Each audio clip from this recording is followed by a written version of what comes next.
goes back. Still yet to be seen. Looks like he's keen to make a movement up towards this top side. Even if it's just MJZ that he catches. You are. Plasma filled 3 points and it was enough. And I like the move that Quincy Crew was trying to make down bot. They shoved the lane in knowing that they could get really aggressive with the catapult, dropping an aggressive observer ward as well, enabling them to have that dive effect and finding the kill on the Pangolier. Just making a bit of a deep dive going through here, inadvertently just pulls it through to this small cap. It'll eventually reset. So Radiant structures are fortified. I'm also liking the fact that he's only gone, eventually he's gone more points into the static. I think that's the big Whoa. Man, Polo sniped down the Wraith King. They're even going to lose the Mirana as well. Things are not going right in the past minute here. The Wraith King was keeping the one charges because he didn't think he was going to get bursted by Polo, but now MJZ, he's also going to get chased onto the tower. They're able to tank up thanks to the creeps here, and also Lelis, he's just too goddamn tanky nonetheless, 7 minutes into the game. And this is what I'm a little bit worried about here for Thunder Predator. Quincy Crew are going to get very active early on, and I don't know if Thunder Predator are going to be able to answer this. And as well, on top of that, you've got Quinn, who hasn't made the rotations just yet. Gonna push out this wave, get his level 7. It might be on a little bit by Leo style there. Gonna back away, no points in the morph just yet. And there's always the risk when you're just shoving these waves out by maxing out that dissimulate, that you can make that rotation to the side lane. Forces you to play this really defensive style where you can never just be pushing the wave in, getting the maximum efficiency that you can walk off into.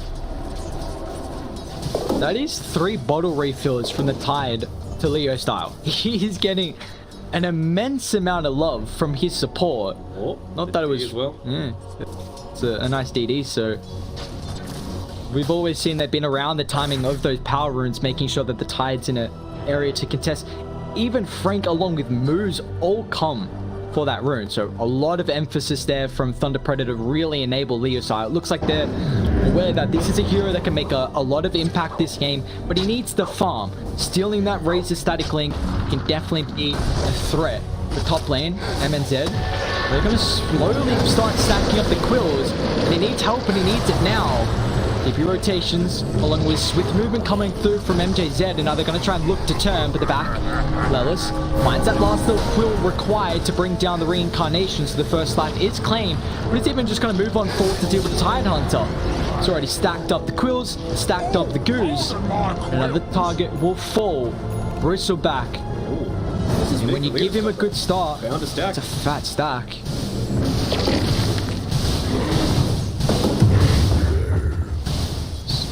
Getting a lot away from Radiant. If all of this and no contention, Leo's going to be really happy. It's leaving the Corsa there like, oh yeah, I did this. Yeah, and lets him know about it as well. A little bit lucky with some of the neutral items as well. I can't think of anything else that a Razor might like over a Faded Brooch. He went Uta travel as well, so just he's already moving 470 movement speed here for UR. You know what, screw it. Get the wind lace as well. Why not? Yeah, why not, honestly. You got 2 slots. May as well fill them up.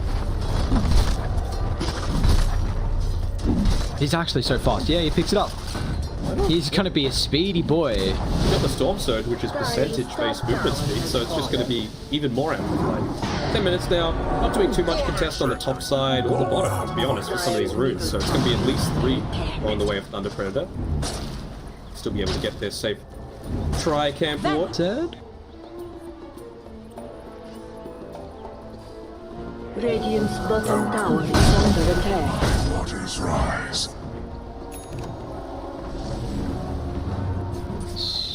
We saw the tone get picked up by Thunder Predator just yet. I think you need to prioritize giving it over to MJZ. You know that Quincy have had a good start.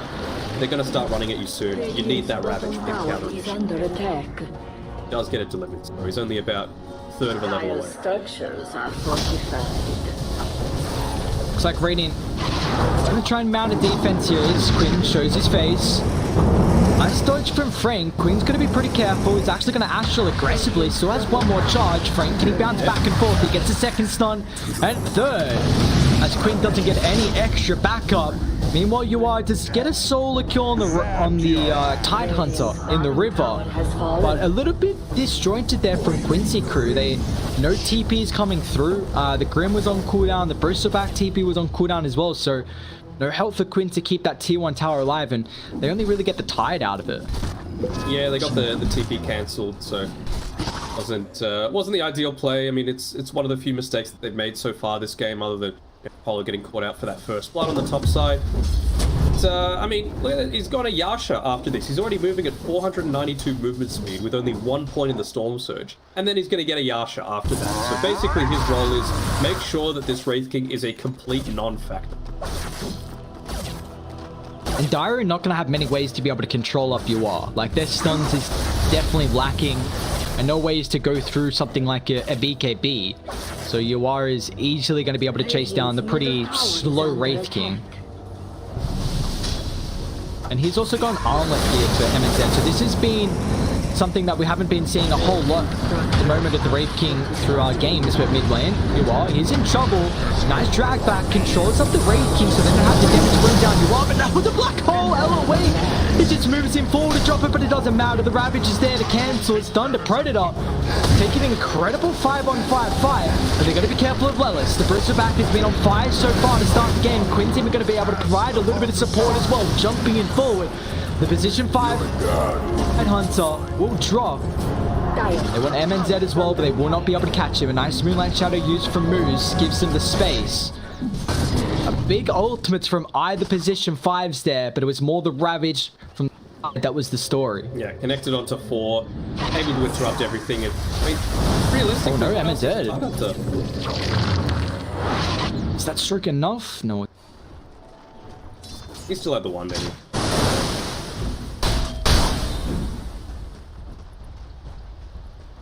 You just see here the difference. I mean, yes, he's an offlaner, but he's an offlaner providing a whole lot more right now with Leslau. He's able to put a lot of pressure onto this mid lane. A lot of the damage coming out right now from Thunder Predator is all physical. There's no E-Blade picked up just yet by Leo Star. Everything is physical right now. From the Pangolier. Same sort of thing with the Wraith King. So with that Vanguard picked up, you're not scared of anything. He indeed is not. Look how aggressive Lelis is playing at the moment. He's even going to get Quinn to come back him up. And the magic damage just isn't there from Thunder Predator. I mean, they've almost got the Ethereal Blade completed from Leo. So once they get this, then it will give them a nice opportunity. They don't really have that extra burst potential with the E-Blades combined with the rest of the heroes here. They're going to be careful. You are going to get caught, but the real target mid lane is going to be Leo Star. The rest of Raiden can commit on forward. So wait from away. A lot of health to be able to utilize. If we're going to try and TP up to the tier 2 tower, they've got a way to cancel that thanks to the Soul Bind. Pango just gets too close, so they have to cancel. They're going to be careful how deep they go. Resonant Pulse, physical protection. Quinn actually enough to keep him alive. The arrow's off the mark as well from Moose. Running straight into Lelis. That's not a position you want to be. As Frank as well is actually going to swashbuckle aggressively. 3 will fall as a wrap through MNZ. He wants to clean up. Can he get Polo? He cannot. No way to cancel the TP. It's all up to Lelis at the moment.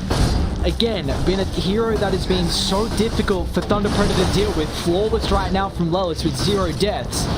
It's continuing to look that way. They're still going to try.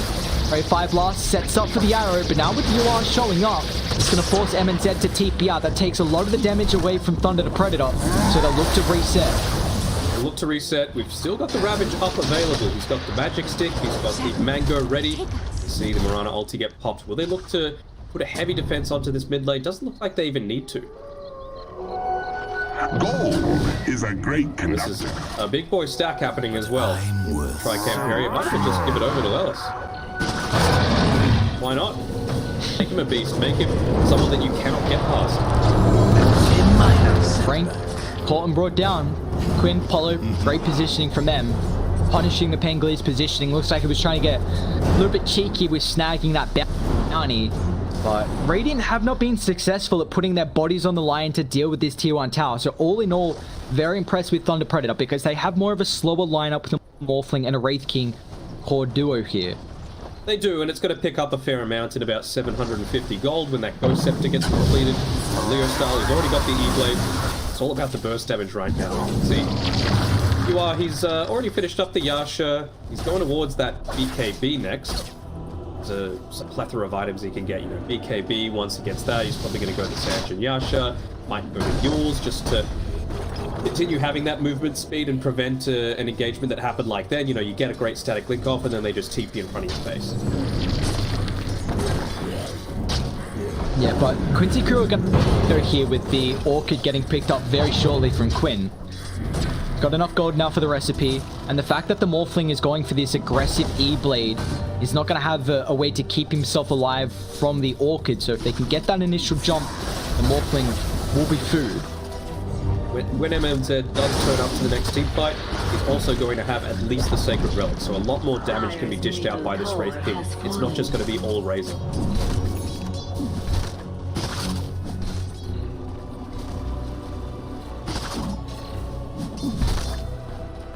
Do you feel like the armlet was mainly just to enable him to joining these fights early on, anticipating that Quincy wanted to get pretty active, or? Yeah, I think that's entirely it. You cannot be a super passive hero. I think Midas in this meta is just not a viable option at all. The only option really is when you're looking to counter an IO and deal with that Helmet dominating creep.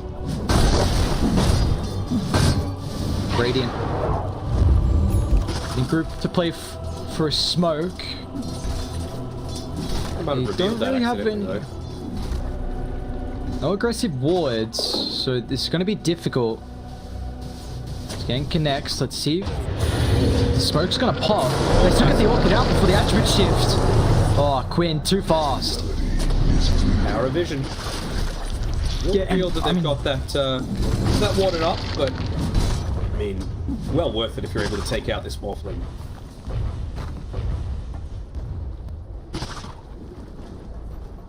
Sacred Relic picked up.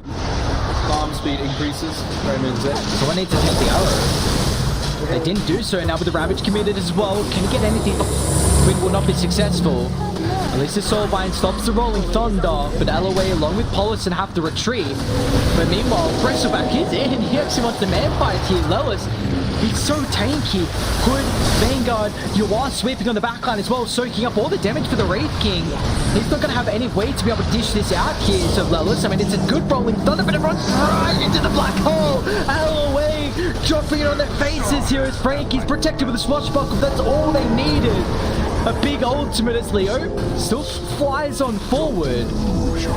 Shotguns down the Enigma. So a fight that breaks out, and you see Quinn drop with a start. They deal with the reincarnation, but still not a full messy engagement as we don't see too many heroes falling. Yeah, and it's like we were expecting as well. They see that Sacred Relic picked up immediately. What gets queued on Polison? It's that Ag Scepter. He's already got the Aether Lens, he's got the Keen Optics, so he's able to cast a lot of things from the safety. And when you pick up that Dark Portrait, it has a huge range on its own, so you're not putting yourself in harm's way, and you've already got spells and abilities to be able to assist with that. Moves, playing with fire right now. Quinn, if he can get nice positioning, he will not correctly. Radiant is still sweeping over. They actually want to try and help out Quinn. Silence is there. Quinn's even got another round of the Orchid right now if they show. Lelis is pushing them back. Wraith King, even with this Radiance, still the reincarnation on cooldown, so thinking twice about showing up to that fight. They also won't have UR as well.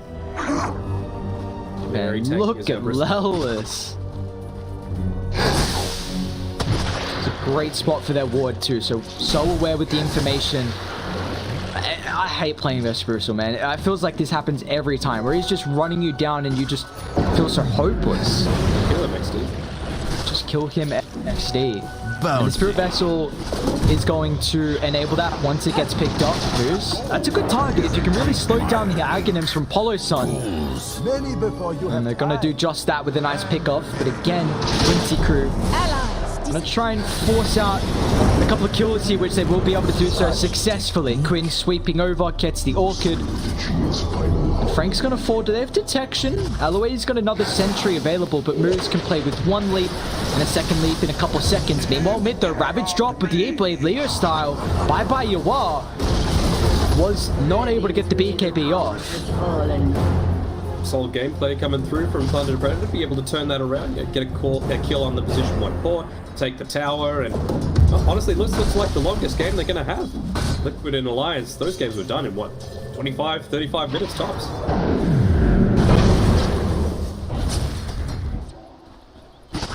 Yeah, they were able to take those games down incredibly fast, and well, I'm excited that we got an even game. 13-13, minimal net worth lead for Dire.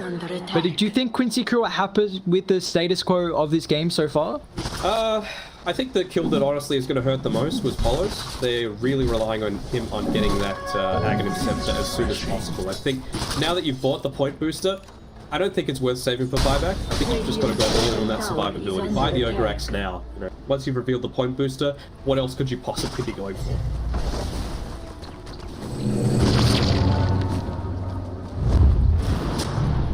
Comes the smoke again. And Seeker, they got the blink now on the Enigma as well.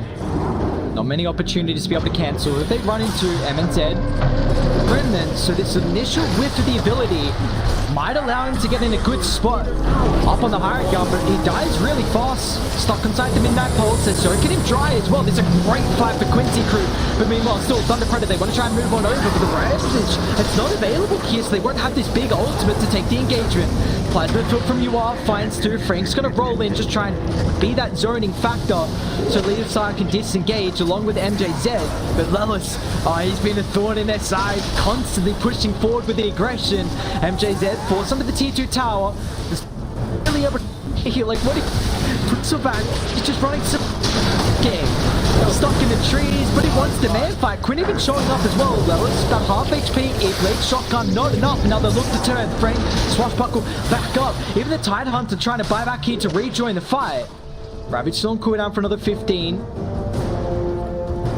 They do have some vision up on the higher ground. Polo's going to TP out. Is that distract there fast enough? It is. Leo style. Stops a quick TP out. We haven't fully disengaged just yet, so Frank's going to look to punish, but again, are seeing the issues of their long-range catch. The Blink Dagger wasn't actually delivered in time to LOA before that previous team fight. It was just about at him at the secret shop before he got picked off by the Morphling. This time he has it, so could look to go for a bit of a secret play here. Hasn't revealed it just yet.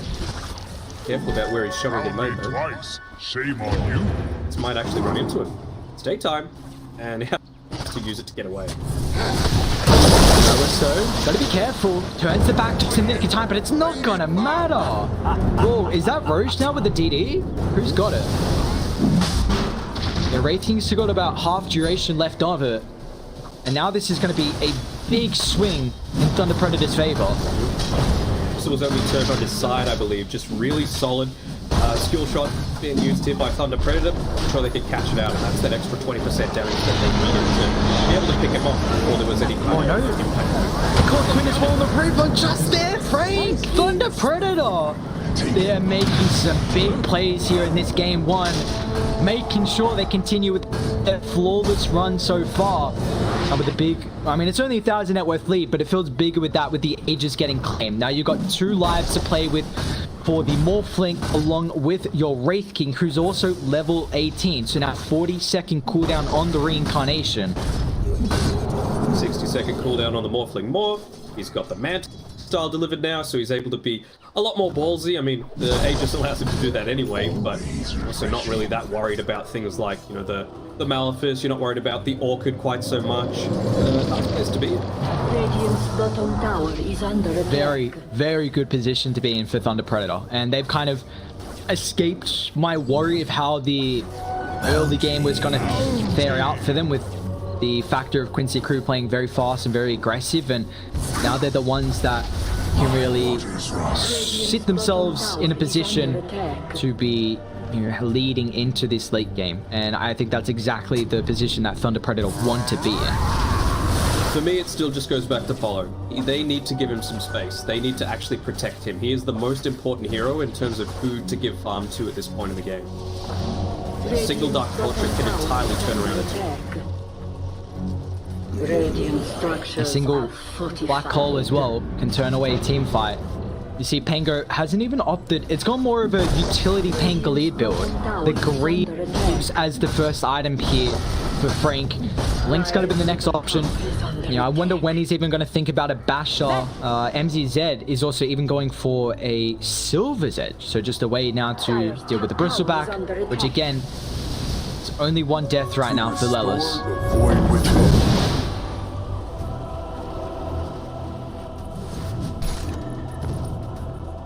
A bit disconnected at the moment, so they're going to be careful. Spirit Vessel also a big opportunity now to bring down this tanky man.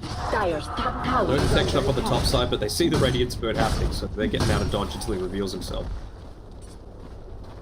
He's almost reaching level 18. Might be going to make a bit of a play here on MNZ. I think after the past couple of attempts, this might be a little bit more difficult. Smoke coming in from the other side. Oh, this high ground. Quinn, nice silence. Stops the follow barrel right now from the Marta, but Quinn, he's overstepped the mark a little bit too far with the chain lockdown that Frank's going to be able to provide. They instantly evaporate too. Now Lelis as well. The front line, there's the Spirit Vessel. Lelis, he used to feel tanky, but not ever so more. As Leo Style secures a double and Thunder Predator now. 4,000 net worth lead. It's looking spicy indeed. MJZ and Thunder Predator looking incredibly strong. Now they've even got the Silver's Edge, so two incredible ways to deal with the Bristleback. Oh yeah, that's for sure. And I mean, it was just really good positioning, really nice coordination. You know, on the back lines, making sure that the Grimstroke and the Enigma aren't a factor. You know, he doesn't go for the Enigma because, well, realistically, you need the Black Hole to actually have an impact in these team fights. Use the Malefice already.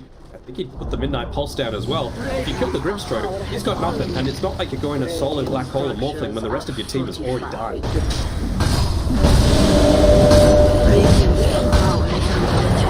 They're TPing top, and then that's a bit away from the team. They're moving over, but they deal with the first life incredibly fast. Aloysia with the Blackers Hole. Ready to rock and roll. The Harrow's on the marking up, Frank can fall as well. But meanwhile, Yuan just shreds apart the Wraith King with the counter initiation. MJZ, that's a beautiful Ravage, but where's the fall? But Bidar gonna come through, so they still have this Black Hole factor. But Leo Style is waveformed aggressively.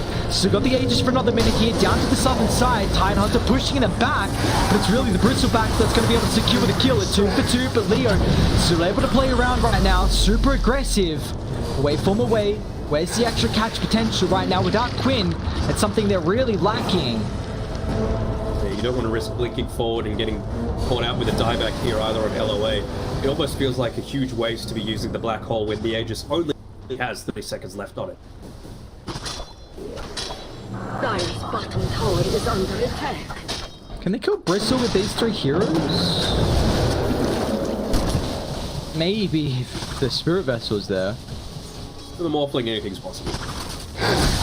Very true.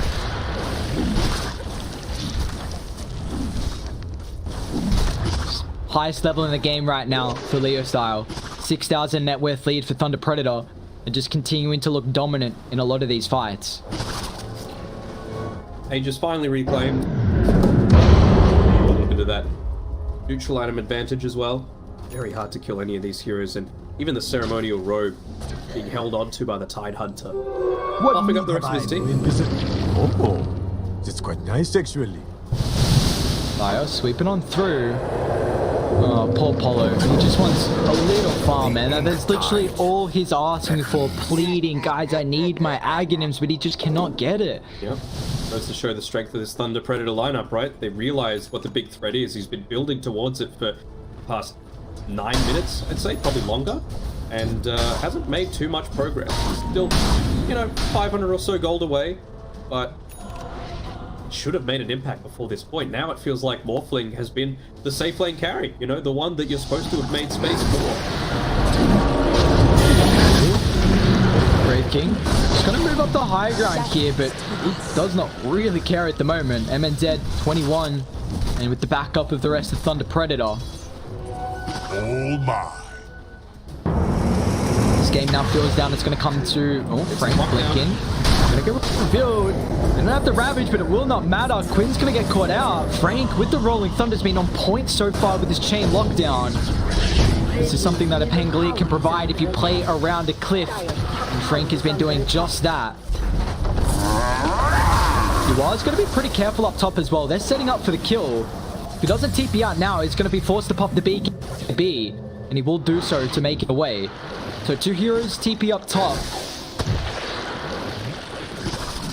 It feels like more in this game than most of the others that we've been seeing, this is a game about, like, what kind of trades are satisfactory for you to make. Not ideal to be able to pop that BKB, now it's down to 7 seconds, but considering the fact that they were already knocking on your base, and Quid was dead for the next 60 seconds, it's something that had to be done.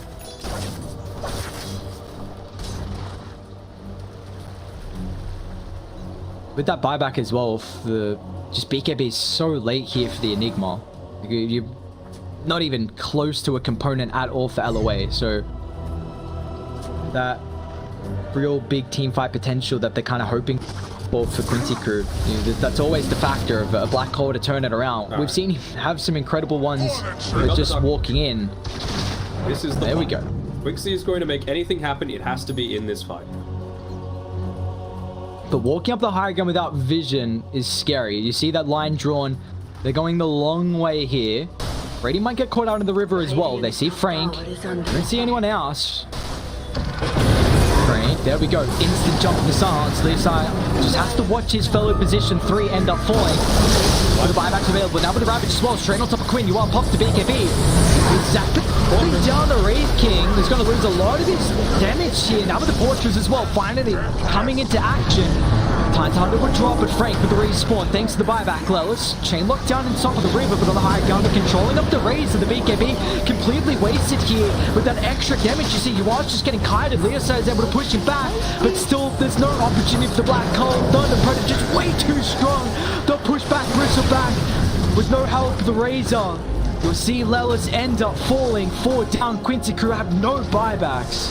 Getting Roshan territory, and it goes to show the importance of getting that grip stroke the farm. You know, if you're going to rush this Aghanim Scepter, you're not going to be doing too much until that point. So, it's, again, one of these trades that you needed to make. They killed him, what, 4, 5 times in that little window where he was getting very close to picking it up.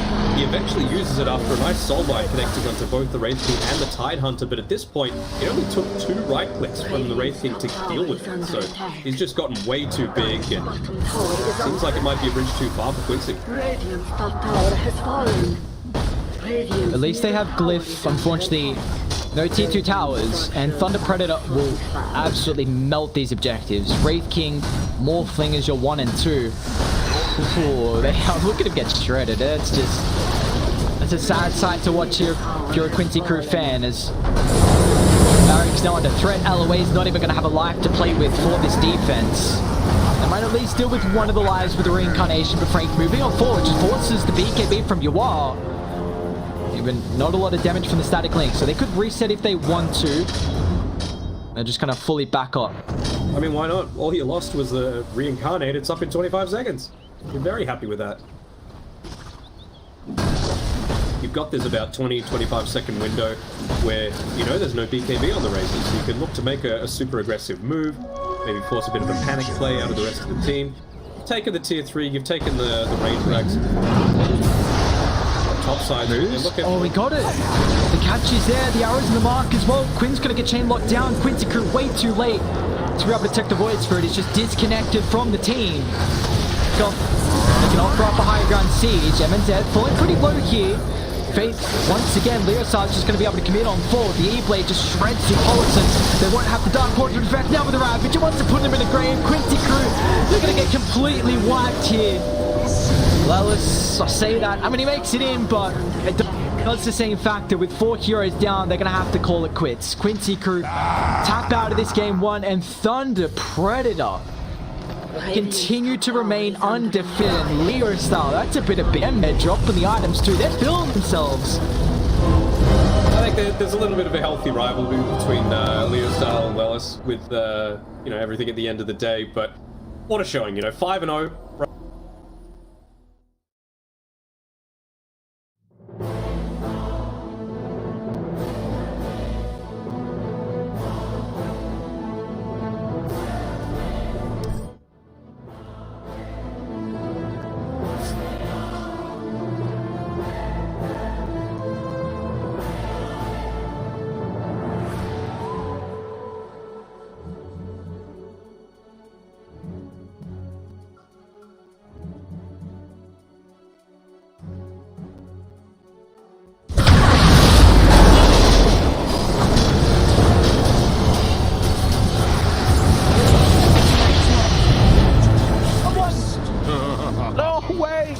enough damage to kill anyone. He will force back. And he was a copy-paste Rupture from Rubik, right? They're using on him. Yeah. Still trying to fight. Okay. Mana avoidance off cooldown. Could potentially be a big one here. DPS 0 mana. Oh! What's the mana one? 0 mana, AM using the mana boy. It's not enough damage. It's just like he is the only damage dealer of the team. So damage definitely not enough. Coming in for Queen of Pain using the Golden Wave. Not that much damage. Not against the... And this could potentially be the first victory of Team OB Neon in this tournament.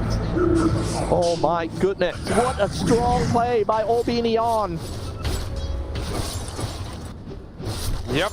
Now it's up against Mega Creeps. They already couldn't teamfight them, so they're just gonna wait for access to the equivalent, which it already is. Wait for IO. Pango, they bought back into this game too. They just want to end it right now.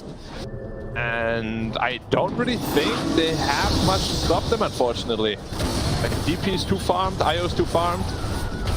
Deadly combination. See what they can do here. Yep. AM might be forced prematurely. The telekinesis back and hook shot in, quick swap, everything, spider legs, kill the blood seekers already. Next one's gonna be AM, probably BKB, trying to find, maybe this is the last fight of the game. Slashing on IO, it's actually the first time that he's getting a clear target, slashing on IO, but still cannot make it, needs to jump away first before he goes down. IO at least he doesn't die, but he can't kill anyone. My goodness. Earthspike. Oh, there was one Mega left actually, I didn't see that. Now it's Mega Creeps. That's all Neon wanted. They're still going for more though. AM, silence, there's Manta style. They just can't fight back. Like IO DP just can't be killed. Too much health. Too much health region. Man, with Lincoln Sphere. with Evasion. that such a high damage, AM, he needs to slash at least 8 or 9 times to take that IO down, which is too probably long. like 30 times. 4.2k damage done. I'm sorry, HP. He needs a rapier, and I believe I saw it in his quick buy as well. Yep, he is buying a rapier, and he has enough money. I lied, he has enough money, 200. Yeah, that's true. I think if Team Axel lose this game, well, do you think that he could turn his anger into some victory on the next one for Monet?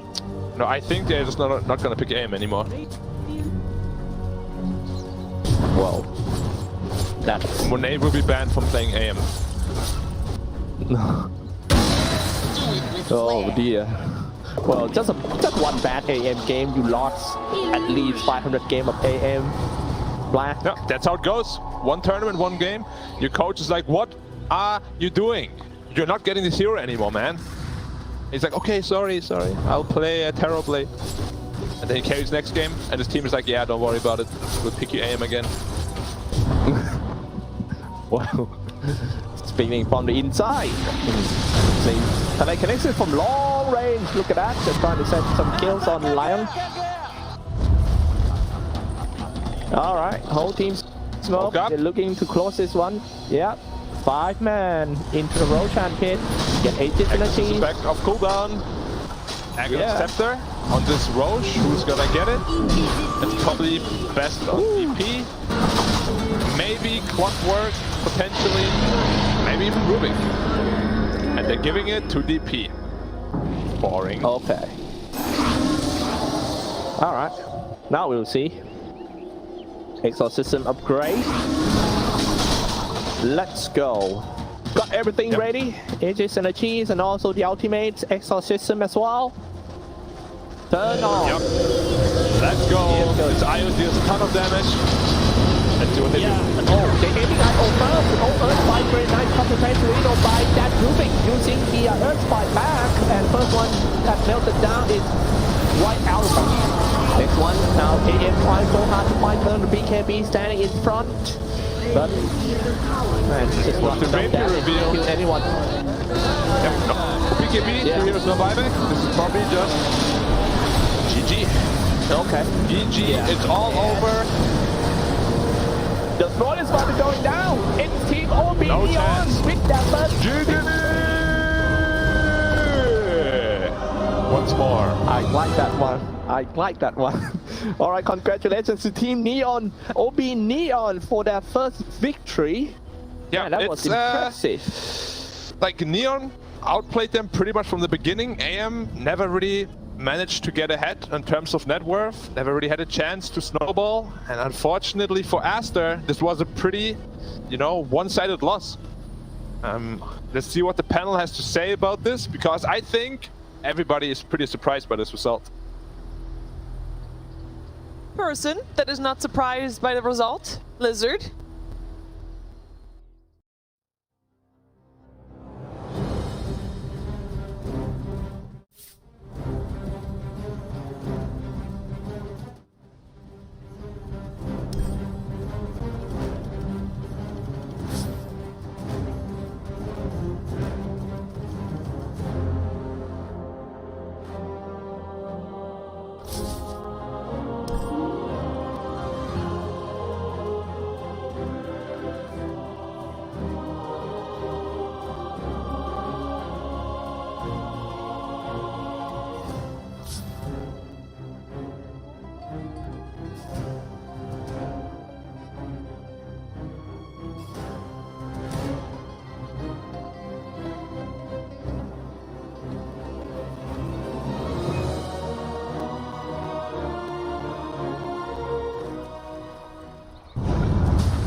Playing there up against Ori. DP versus Viper is actually a pretty steady lane for both sides to hold, so you can kind of just get that going for yourself early on. You can see some aggression up top. Insania does opt for level 1 Fatal Bonds to zone out. You're not going to have the burst heal on hand, but should be able to get level 2 relatively soon. The issue is this shoves the lane out just a bit, so you're going to have to watch yourself, and Insania finds all the sentries and the obs for it. Bit of XP there for Insania. Very nice on the Warlock. Dire's courier has been Over in the mid lane, you do have Kuiper up against Ori once again now. Even though Ori's playing the mid DP this time, up against the Viper, it still can be rather annoying, to say the least. I suppose that goes for any kind of hero into a Viper. Ori is getting some free space to farm now, but well, actually bot lane Tiger just chasing down TY. He'll give his life away for this, but first blood, the way of the Earth Spirit, and it goes back to what you talked about in the draft, John. Iron Shell Earth Spirit is very, very nice to play with. It's just really hard to counteract here from the side of VG. You can see how far back Poyoyo's playing with the lane. Looks like they did get a creep pull at least to stabilize it a bit, but this is just not a good time for Wraith King. Like, Wraith King into Darkseer is just not fun. Constantly being Iron Shelled up, constantly getting that harassment. You need to that close to get your farm, so you are tanky, but you don't want to really cop too many Iron Shells on hand. Boxy, Iron Shell's out, but it's taking a lot of damage. DY, not level 2 yet, so he doesn't have the Glimpse on. Can't force Boxy to come back. That the Darkseer just gonna salve up and be perfectly fine. Tiger's gonna make his way back in anyway, just in case he needs the help. But as the levels go up on Boxy, things are just going to get that much harder. That level 3 power spike, it feels really nice in the Darkseer. Of course, once you hit that level 3, you just put it on Tiger and let him roll in. Yeah, you can easily just run down. You already saw what happened to Poyoyo in that engagement where he was trying to be aggressive. 2 Iron Shells level 1 just got his HP to less than half. He was forced to be salved up by DY. You don't have any regen left on Poyoyo himself, so he's going to have to watch how far forward he's willing to go for the creeps. Sets up for Liquid to have a great time. Boxy just finding all the creeps. It is a Darkseer. He will just clear out these waves, and Poyoyo starts to lag slightly behind. Poyoyo, he jumped on now. There's your Iron Shell out. Boxy, he's trapped up by the kinetic field. He's going to try and surge himself out, and he's not going to make it. DY able to make sure he gets at least the final last hit off. Only get this pesky Darkseer. Tiger will be left alone for a little bit. Yeah, bit of a small mistake. They placed the Iron Shell on Poyoyo, so didn't manage to really get the damage off because it was on Wraith King. Have to watch that when you're kind of clicking around. Hitboxes can be awkward. Still opens up maybe some potential for movement for Taiga. He can try to move out of the lane, secure those 4-minute power runes. Not very important for a Viper. More important to just ensure Ori doesn't have a way to recover in this lane. Fatal Bond's really starting to get annoying as well. Top lane on old 11. The damage output. This poor Mars. Very fun time at all. Back down a bot lane. DY been chased up. Foxy's here with the Iron Shell, and that'll be a dead disruptor. He tries to get the Courier of Tiger at least, but won't even get that. Kind of a helpless situation as well when you're playing Pos 5 into a Darkseer like this with an Earth Spirit that can just roll in.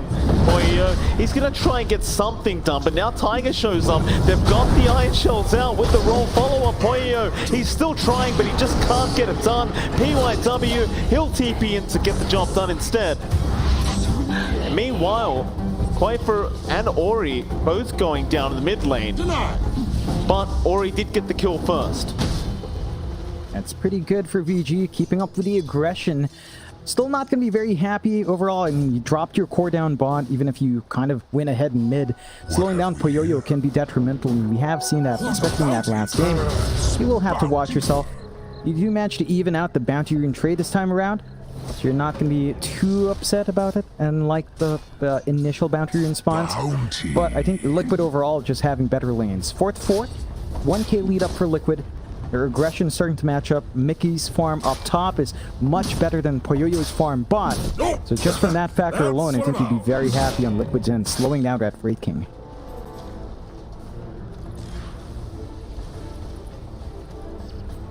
Going splendidly, 1k net worth lead for Liquid. For 11. At least this time on the Mars can stand and contest this lane. Tanking last game just felt possible. The Weaver of but that was out by Mickey. Rather 11. Mount. DY. He's around as well. Just trying to soak some XP from the jug. There's not really much they can do to stop Mickey from farming. That's the thing, right? He can always just spin away. The healing ward as well to just reset him. Mid lane, Quafer, he does get another kill onto Ori. Yeah, and you're starting to see some activity come out from Taiga. That is what you want to see from your Earth Spirit. Force some movements around, force a response, apply that pressure. Quafer feeling very happy, does tip Ori.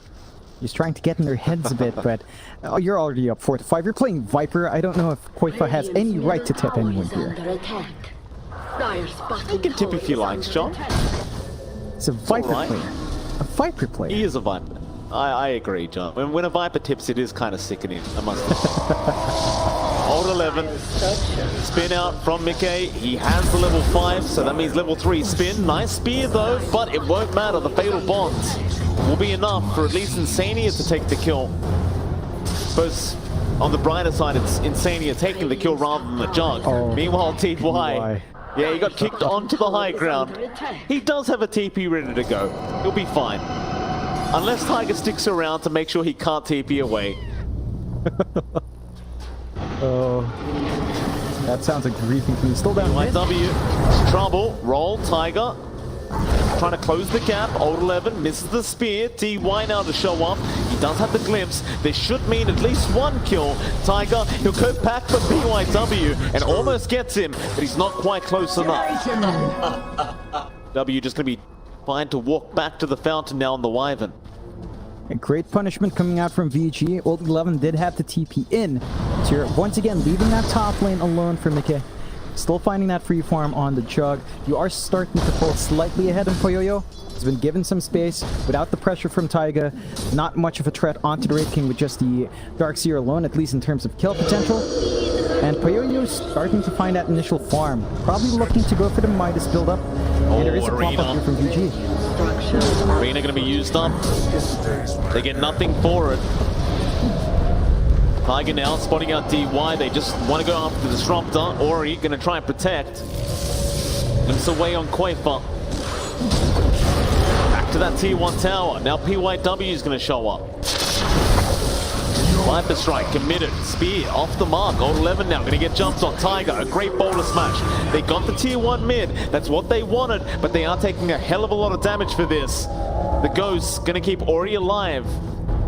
PYW may not be so lucky. Tiger will continue the chase. Boulder smash off the mark. Now DY is going to show up. Yeah. VG Gaming, even though they lose old 11, you've got to be pretty happy with the fact that you got that T1 mid tower gone. Yeah, it's a big tower to take. Opens up the map a bit more for some aggression out from VG. They can look to invade the jungle if they want to and start to prevent some farm coming out for our Jug. So Mickey's got to be a little bit careful there. Still, there's a major spike here on Liquid. Level 6 up on Insania. You've seen how much damage Fatal Bonds can do. Now that you've got the Golem to set up as well, you could maybe look for some plays. You would want that to line up with a vac wall on Boxy, and of course Darkseers nowadays don't tend to go for that until level 9, level 10. So you're gonna have to wait for those spikes on Boxy to really get the big team fight. But they could force the issue now if they want to with the Golem. They want to apply pressure on Poyoyo. They've been falling behind in that regard. Poyoyo very close to his Midas. The point where the Raid King can just farm up and just ride through his levels, ride through that initial farm and get his items up. Boxy going to start trying to apply that pressure. Down to that bot tier 1. Kuiper going to show up with Tiger and Insania. Same thing happening towards the top lane. Old 11 just do it by himself for now. Well, mid lane, Mickey's going to show up. Omni slash on PYW, but the creep wave coming in at just the right time for PYW. That'll be Omni down. And Winter Wyvern walking away very happily. Yeah, it's a bit of a waste of spell though up top. They drop the wall. Tiger, boulder smash, does connect this time into the roll. Poyo going to show his face on the Wraith King. Tiger, he went for the magnetize. It's not really going to lead to much. BG, a fight to back. Liquid, they will at least deny the top tier 1. The only issue being is the bottom tier 1's being pushed in as they get the Winter's Curse off now. Onto Boxy. They want the Darkseer dead, but there's your Golem being dropped. A big Red Genie, but Boxy, he has nowhere to go. He's just trapped in the arena. They'll at least get the Reincarnation Light. That's about all they're going to get.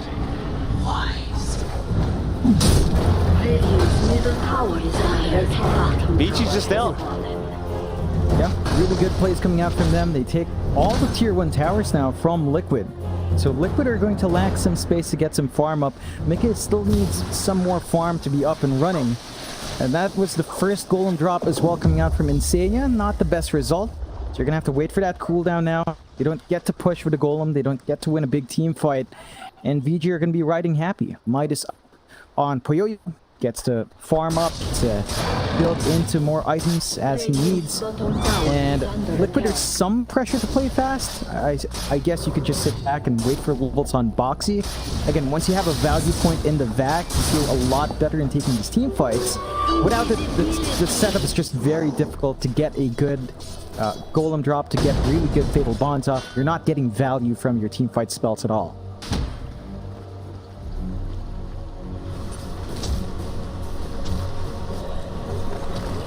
Aghanim Scepter build up now by Boxy. It makes it that much more annoying to play up against the Darkseer having those 2 charges of Iron Shell.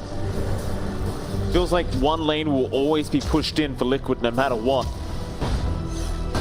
Yeah. BG poked up. Old 11 and DY gonna run into the Darkseer. Glimpse is gonna be out. Wall being dropped as well. That'll be enough. They aren't able to catch Boxy this time. A bit of a zoning wall. Doesn't look like they're going to be too worried about it because Chaotic Offering's on cooldown anyway. So ideally, you just line up those spells for the team fight. Liquid right now are being very disciplined in getting some space out for Mika. He's farming bot, he's got some space. The rest of Liquid are taking that risky farm their jungle. They know that VG wants to play aggressive in that side of the map. We've also got Koipa showing down mid, but they're just protecting Miki right now, ensuring that the movements out on these other heroes have to be a bit cautious, as VG's still getting a lot of ridiculous farm onto Poyoyo, and he is going for the Radiance next. Midas is available, but he's got nothing to use it on. A little bit unfortunate here for Poyo. Massive Midas, I believe they call it. That it is. Never like seeing it, but you know, you're farming Ancients. Don't have any other camps right now, so you know, not much. Gonna have to go elsewhere. Good scan out from VG. That does mean they scan out the smoke. And Liquid probably even pop that smoke as well. Oh, nice roll in, Tiger. Right on the mark, into the Golem and the Fatal Bonds, into the Viper Strike. Everything just being thrown out. Insania gets credited for a double kill. Yep, Warlock gameplay. Very high skill from Insania. He presses Q, he presses R, and he finds the kills. Isn't that great, Mike? High end. Top shelf. Into the mid-tier 1 tower they go.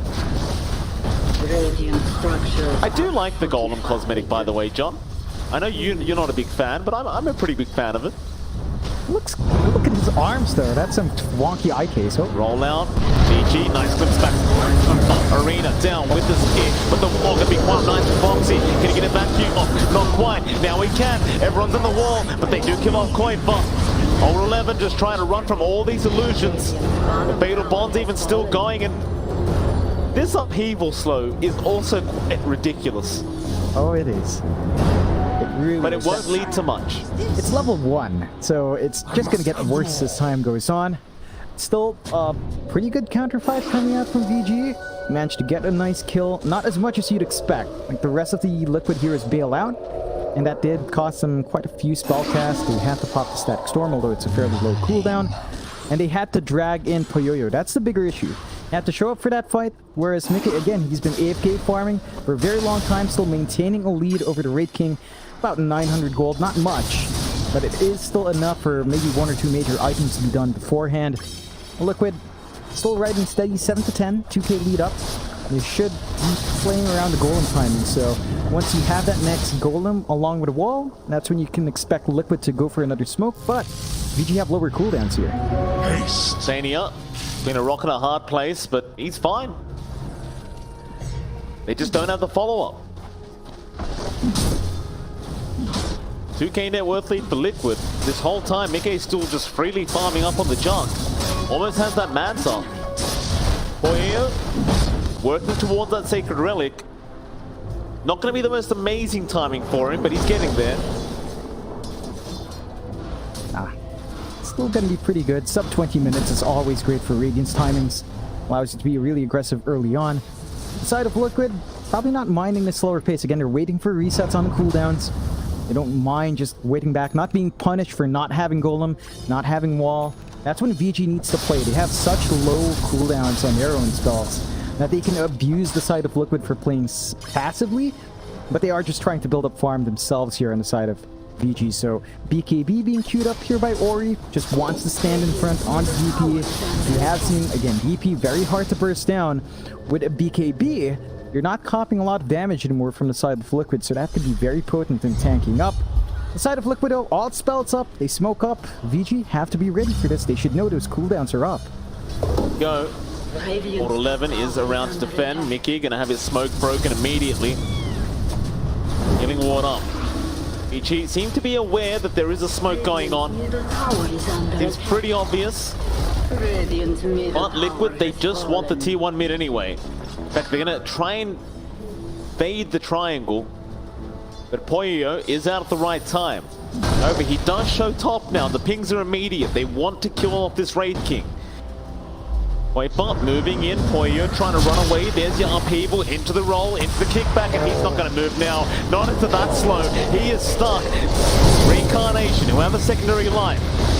Static Storm has been dropped by DY, but is it going to prove to be enough? Not with that Omni Slash from Mickey. They'll get the Raid King. Big Curse, however, turning it back around into an arena. Old 11, this could be the combo. They get two. Boxy's dropping. Koifa pretty low himself, but a great vacuum onto the high ground. Will it matter though? Probably not. Old 11 still trying to go after Koifa. A spear not available. Surely soon they do get him. That is Old 11 as Koifa. He got the TP away. Dire's bottom tower is under It's still a great team fight for VG Gaming. Yeah, they turn it around. You're still not happy about dropping your core, but Liquid, they lost their jug as well. Very interesting back and forth. The Golem used not the best. They didn't quite line up the spells.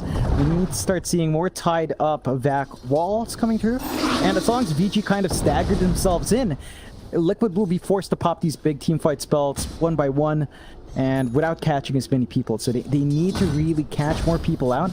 I love the build up here on Insania. Going for the refresh over the Ags, so just wanting to have the double golems on hand, and just being ready to have the flexibility to choose when to have another golem, when to be able to force another team fight is always nice. The issue is Warlock does not farm well, especially if you don't go for Midas on that support pick, so it's going to be a little while longer until you see any progress in the pause 5 there. VG, keeping that net worth deficit tied in at 2k means that you are getting some good value here for Poyoyo. The Radiance is just going to pop up the 20-minute mark, so not quite sub 20. Not the fastest Radiance, not the slowest either. Should still be impactful, and VG, well, they've got their own spells up. They should look to force fights even without the Exorcism, as long as they've got these other spells up. There's a fast blink on Old 11, so they can look to just blink in, get the Arena Spear off, get the follow-up Static Storm, and punish Liquid while they wait for these long cooldowns to go off.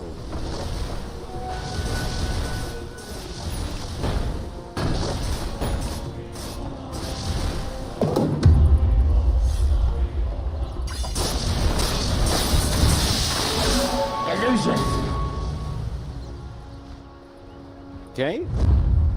Scepter. Build up. He's going to smoke with his team first. Roll. Off the mark. Old 11 trying to back. Boulder Smash will connect. Mickey, a great spin to avoid the spear.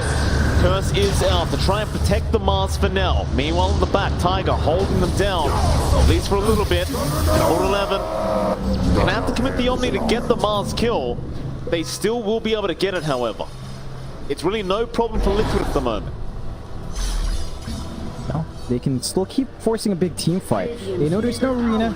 They've got the vac wall along with the golem, along with the fatal bonds. It'd be tough if VG clump up too hard. And it could be. Roll again onto Poyo. He has the reincarnate, but it's through the wall, and he's taking way too much damage. That'll be the first line. BK trying to find a way out. In fact, no, he wants to go back in, but there's your Static Storm being dropped. Ori moving in now with the Exorcism. They aren't able to kill anyone. Liquid successfully back off. That's going to be enough for them. They did commit the Golem. They committed the Omni. Literal 0 gold exchange in that team fight. But I think as long as Poyo is not really farming, Liquid's more than happy. Oh yeah, your Raid King is still trying to play catch up to your jug. It's still about a 1k difference, so again, not massive, but enough for Mickey to at least have one major item above the Raid King. And you're just stalling out in the major spikes for Poyoyo. The side of Liquid, big issues there were the fact that VG was very disciplined. They did not clump up, only Poyoyo was far out. The kick out as well from Taiga just kind of broke up any potential vac wall follow-ups. The wall was all you dropped, but Poyoyo was too far to really maximize the vac wid. And you kind of lost the potency of the golem drop because of that. You want them as clumped up as possible to win out those fights, although... Lane, Old 11 again. The one being caught by Tiger. Magnetize going to be popped. Old 11. Roll's going to be off the mark that time. Can they stun him up? Of course they can. Vacuum is there from Boxy. And Mickey is straight into the Roshan pit. No messing around. Yeah, without the arena, without the Exorcism, it's going to be really hard to force a fight in there. You know they've got a lot of power. It is counted out by VG though. DY, the static kinetic field, can see it, but they don't have the heroes on hand to contest this. No, they do not. First Aegis of the game, gonna go the way of Liquid. Just 1.4k away from picking up the full Aghanim Scepter. You've already seen how hard the team fights are for VG Gaming without that Ags being up. Once the Ags are there for Mickey, it's such a big power spike for the Jug. You start to wonder how VG plan to deal with it.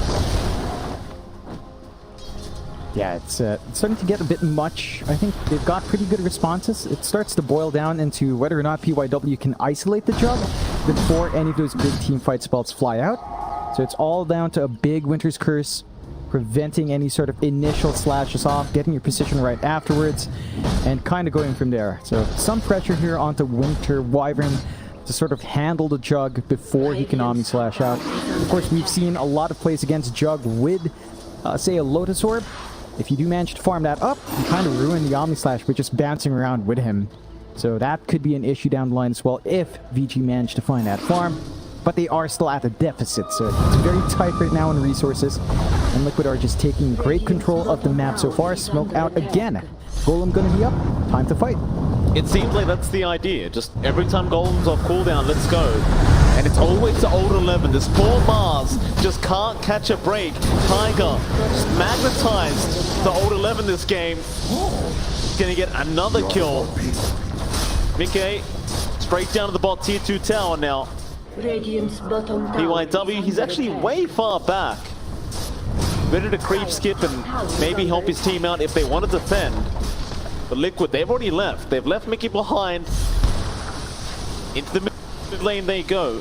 They just want to fight. They still have the goal. Now, who are they going to find here? It's going to be Ori, Koifa, getting jumped by the Exorcism. The Foxy around. BKB pop. The golem dropped immediately.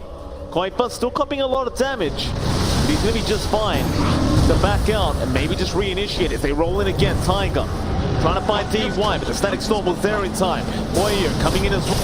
Commit. Liquid, yeah, they are. There's your Swift Slash out onto the Raid King. He'll lose his first line. They kill him a second time. Curse is out. Koifa slowing him down. Old 11 now with the arena is quite nice. Defensively, that is. The Raid King is barely able to get himself out thanks to Old 11. But it does seem like the Mars has sacrificed himself for the cause. Another Swift Slash. Spear not going to connect. He'll go down. And Poyo, he cannot stand his ground right now. He can't stand there and fight. No, he's not tanky enough. Only has the Sange on top of that Radiance. It's not nearly enough stats to man up to the damage output of Liquid. He's going for the SNY first. He's going to need the BKB to truly be empowered up front, but even then, you've seen Insania. He's not afraid of dropping a Chaotic Offering just to waste BKBs. So it ends up being an even trade in terms of spell use in that case. And Liquid, they find a tier 2. They don't really have the opportunity to go high ground without their team fight spells, but they know they've already popped 1 BKB charge on Ori. In fact, 2 BKB charges on Ori. They can just sit back, reset once more, keep building that farm up on Mickey, and just wait until cooldowns are off. Radiant's top tower is under attack. Radiant's top tower has fallen. T1 top tower. Ichi still without an answer. Radiant's top tower is under attack. I mean, this draft from Ichi seems like it's slowly falling apart. Either that or Liquid are just playing way too well. Mid, Ori needs to be cautious. He's going to be able to back off and pick up a haste rune. Tower is under attack. They've lost every outer tower now. With that, Liquid should just be able to contain them and dominate the map. In fact, look at this. They know they're in their triangle. DY fell asleep there for a second. Koifa is going to take care of him. Meanwhile, Mickey kills off PYW on the other side of the map. They just can't catch a break. Liquid, they are all over it. Yeah, just maintaining that aggression. They didn't even have to pop Omni Slash. None of their big spells for pop. Golem going to be up in 3 seconds. They can force the push now. They've still got Aegis for, well, not long. They've got to be slightly cautious, but Swift still. Flash. The warning shot. Roll. Tiger. Not really connecting. Now the stun out from Poyo. They need any kill they can get. They'll take this one. The on the Aegis doesn't expire. They found Boxy. Golem has been dropped. They're going to try and fight back with the Omni. Bit of lag. It won't matter though. They just shred them to pieces. Static Storm has been dropped. Ori, Poyo. They might be able to keep fighting, but Mickey is not interested. He spins TPs. Poipa and Insania are going to be left behind to deal with the mess. In fact, never mind, Vici will clean it up for them. Yep.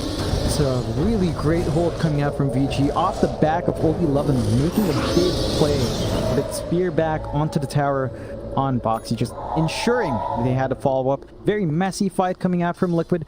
They're forced to use the golem, use the back wall, not in the ideal circumstances. Taiga could not get off Magnetize because he died earlier on. So they had the numbers advantage, they forced it out.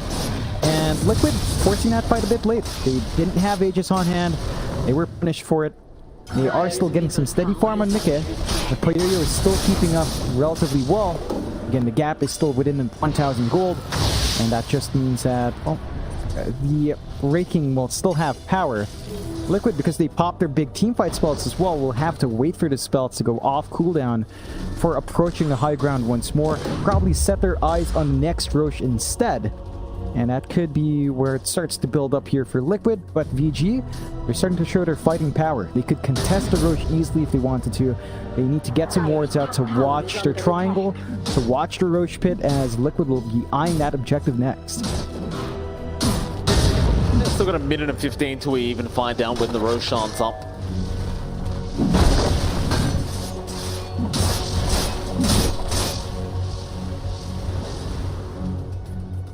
Tiger's still just trying to work towards this BKB on the Earth Spirit. Like he just hasn't had a chance to hit creeps. Sania, the Refresher Orb, Warlock. Oh yes. A classic. Oh yeah.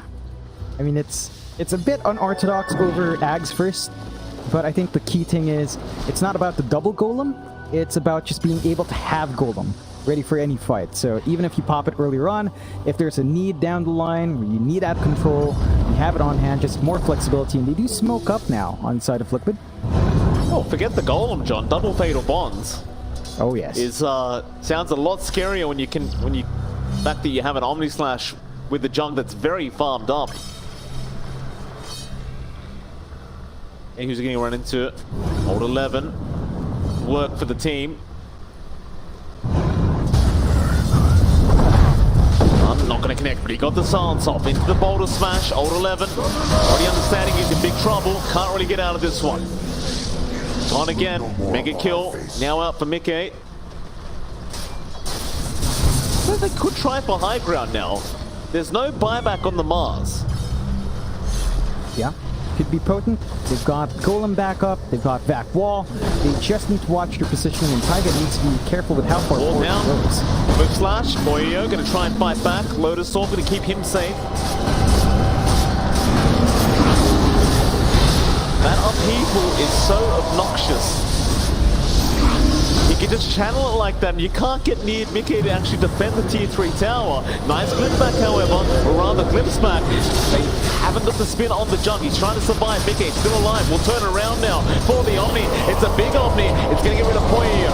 At least his first life. On the run, Ori trying to chase him down. They will get a curse on the junk. Healing Ward will be taken out to boot. They found Tiger. Arena now, but Swift Slash is there for Mickey to remain safe. 11 gonna stick around on the front lines as Liquid are on the retreat now, but another nice glimpse back. Finn will be there this time. Liquid, they want to try and turn with this high ground. No, that is going to be enough. No, never mind. They're going old 11. Gonna be held up for a bit, but it's just not gonna matter. They have so much magic damage.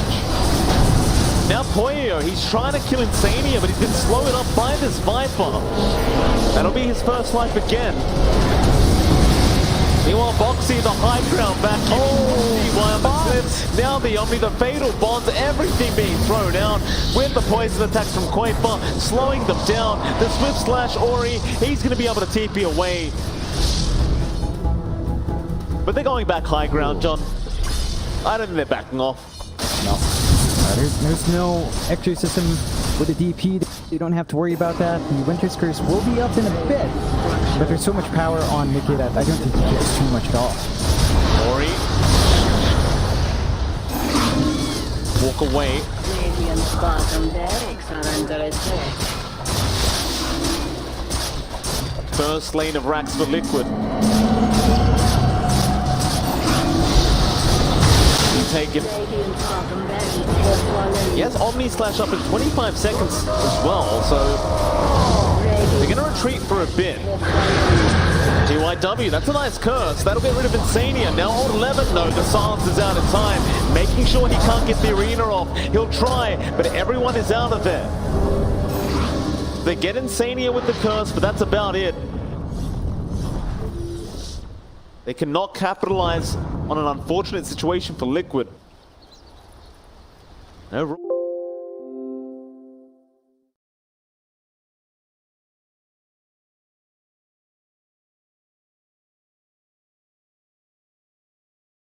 Ready to go.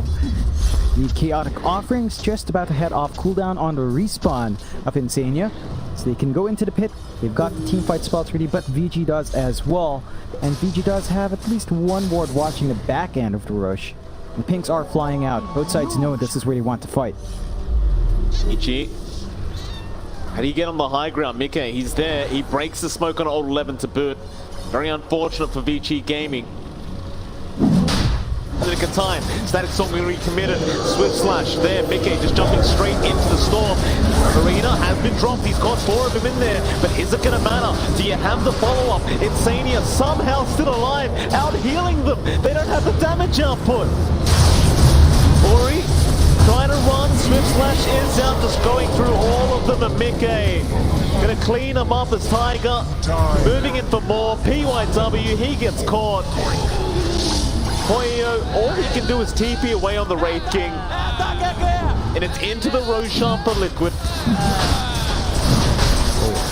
That's going to be a really big rush for Liquid. VG, they tried to force the fight before going Roshan.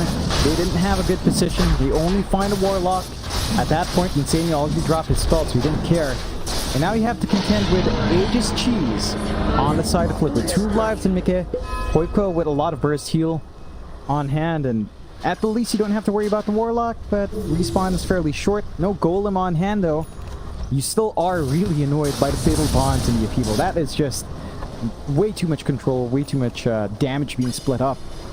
And one thing about Fatal Bonds is it's just very hard to play against. You know, if you clump up with a back wall, and you will be clumped up because of how much kite ability Liquid has with the Upheaval on, then it's fairly easy to just land some big Fatal Bonds, and the damage output is just ridiculous, especially since you can kind of just have all of these AoE spells from Liquid, like Nether Toxins there, the spin from Mickey if it's landing on multiple heroes just burns them, the Iron Shell, it's a lot of value. And talking about sustain, Liquid, like you saw how long it took for Insania to die, right? He's got the heal. They've got the Ags upgrade on Boxy as well, so there's a little bit of an HP shield on the Iron Shell, which makes it really hard to actually dig through heroes, and that's something VG has to watch out for. In prolonged fights, if you don't take care of the Darkseer and Warlock, they're just going to heal right back up.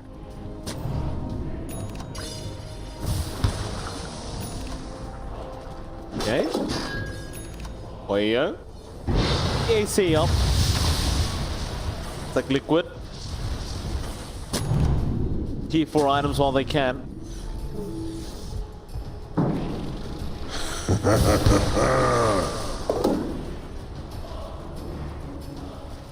This relic always a nice one. Yeah, especially on a Viper. But it does look like Koipa is just going to stick to the spider legs. Just more mobility for a Viper is great. Side of VG. Wait a minute, that item on Insania, that actually amplifies Fatal Bonds damage, right? I actually don't know how Fatal Bonds kind of reacts with Spell Amp, but I think it does. I can't confirm because it never shows up proper. The bigger thing is like the upheaval duration lasting longer, the stun duration lasting longer, and chaotic offering. And along with that double golem anyway, you're going to be held down for a long time. True BKB.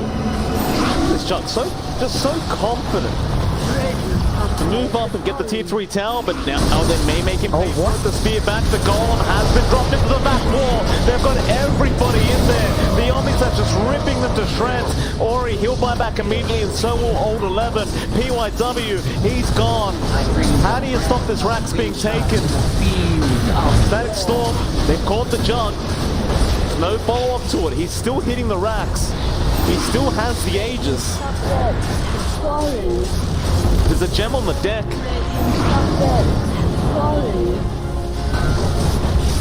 Into the tier 3 mid. That team fight never happened. The golem's up, by the way, John. It's been refreshed. Slash, not going to be on target this time. The golem has been dropped, however. They've got the Raid King, but more importantly, they've got Ori with the dieback. If he does go down, mid-game, trying to fight, about to lose the expert. It won't matter. They get so many tiebacks, and that's it. GG well played will be called. Team Liquid finish off their night with a 2-0 victory over VG Gaming. A really great performance out from Liquid. Warlock, Mike, Warlock. What a hero, isn't it?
The first in action for OBD on carry. Can he kill the first? No. Is that gonna be the first? Nope.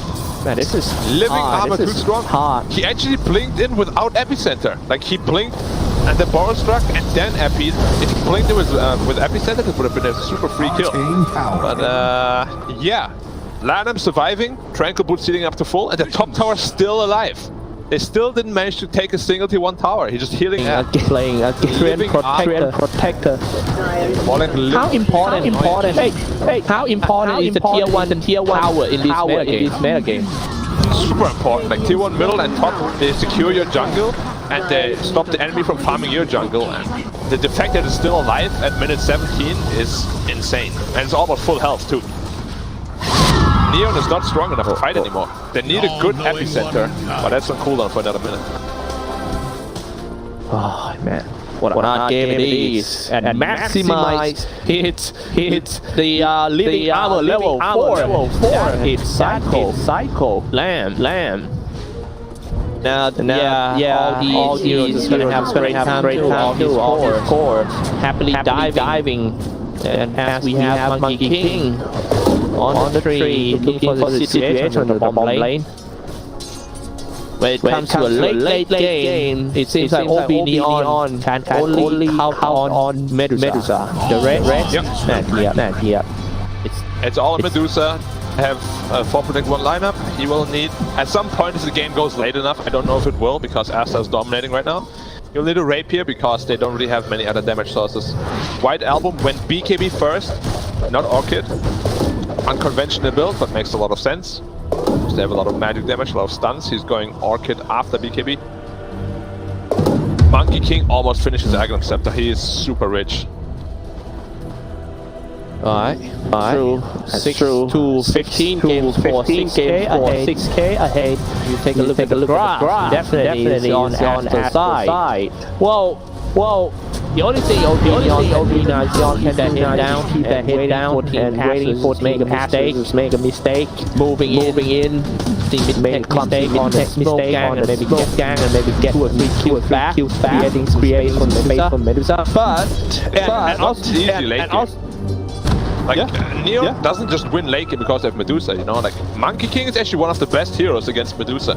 They have Bad Rider to pull him into the ring, and Monkey King ult deals way too much damage even for Medusa to tank. So, sitting back and farming might be the only thing Neon can do, but it's not going to win in the game. They need to figure out something better.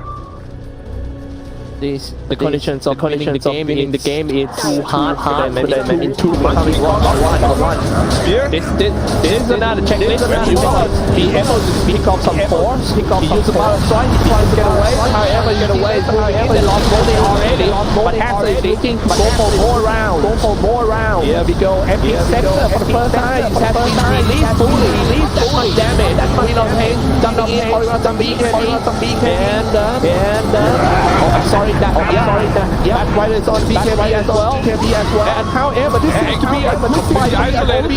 OB Neon. Interesting. Like, Asta tried very hard to save the Monkey King, but he was already dead.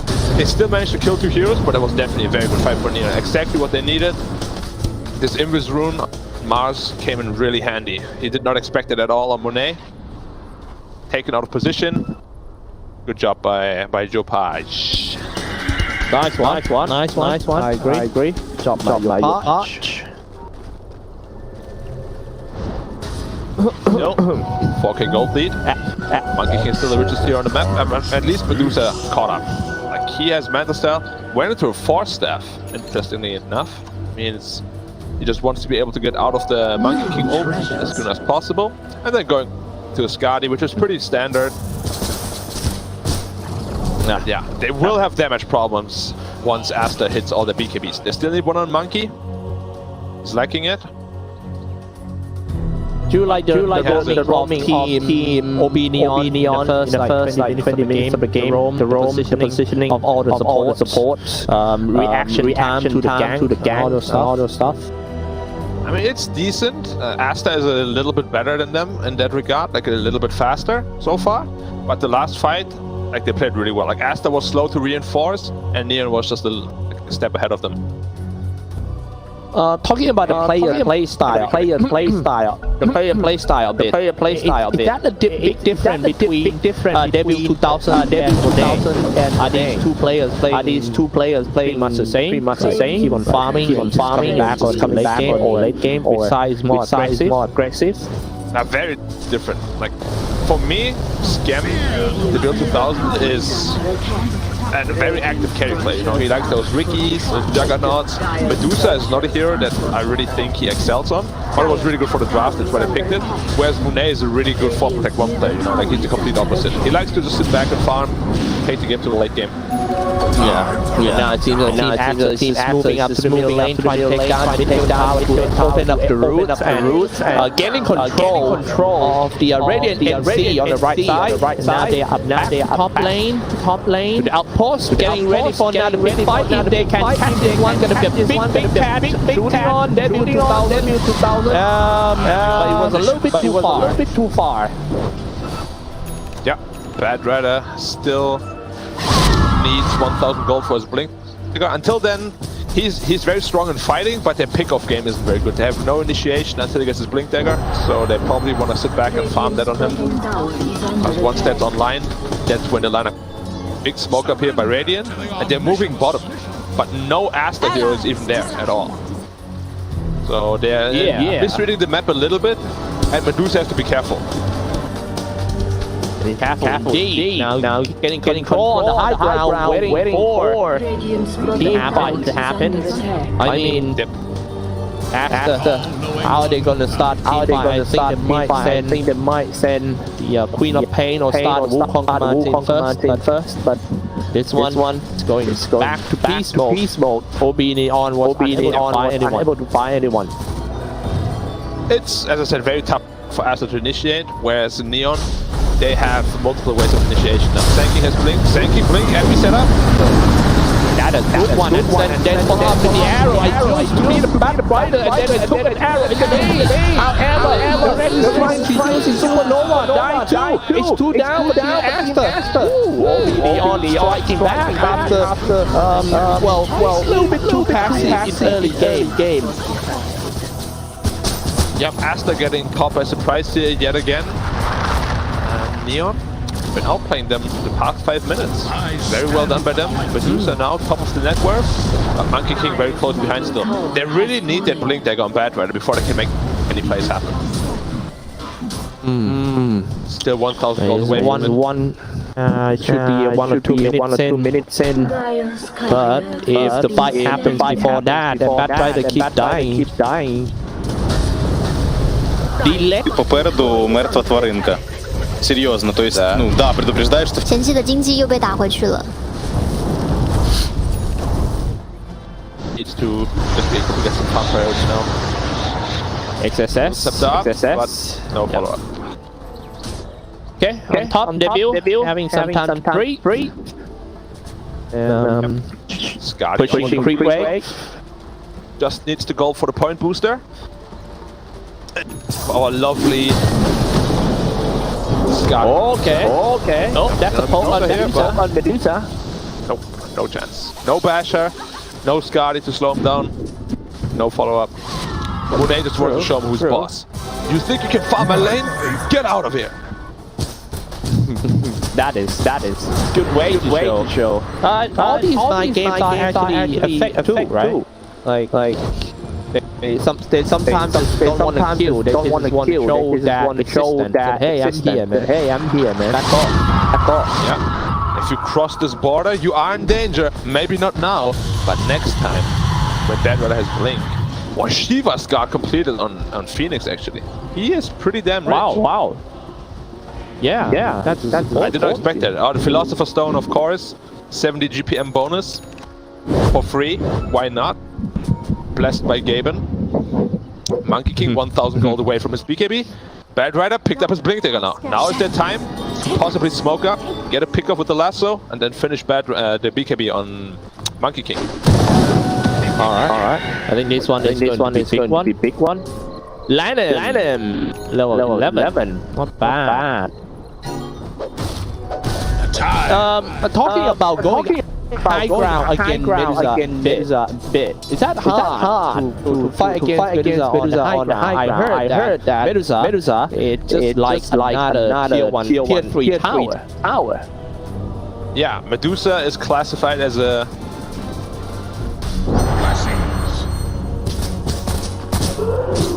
Surrender to the omniscience.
under attack.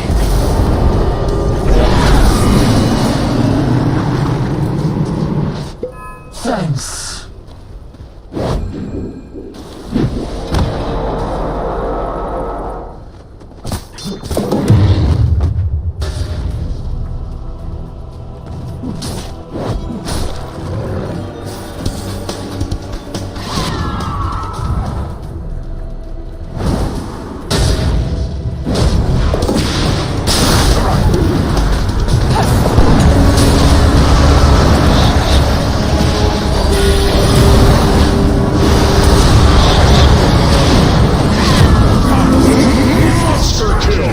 What's the opposite of regicide?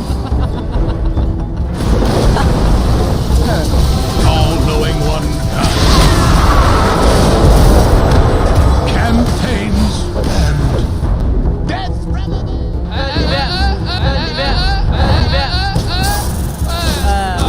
Are you lost?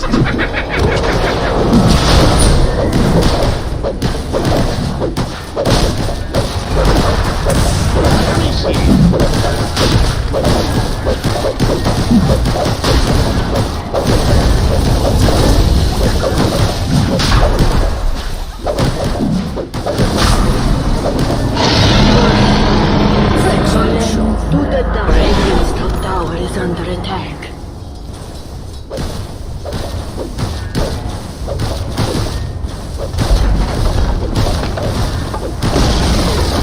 Radiant's top tower has fallen. Radiant's top tower is under attack.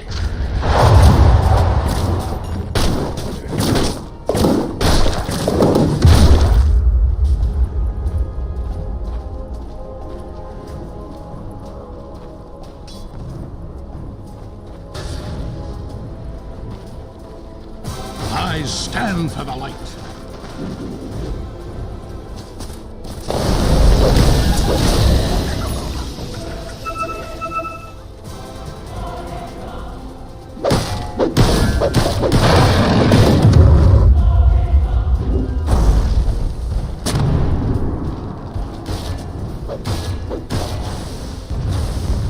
Radiant's top tower is under attack. Radiant structures are fortified. Dire's middle tower is under attack.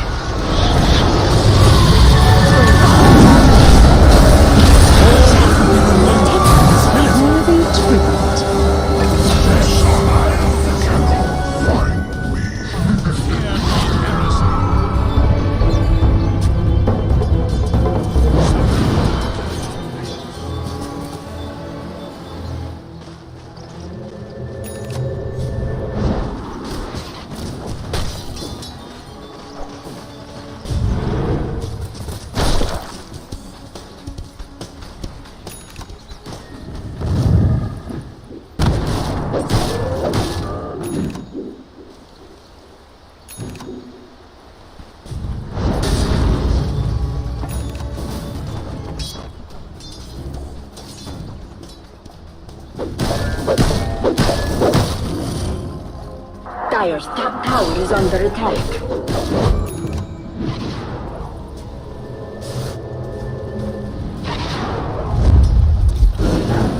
Dire's top tower is under attack.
is under attack.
I'm going to deal with the Bat Rider early combat.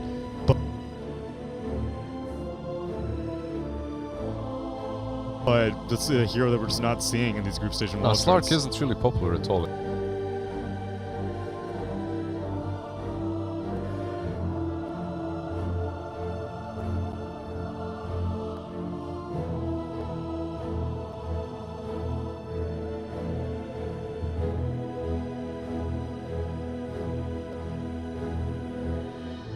finesse.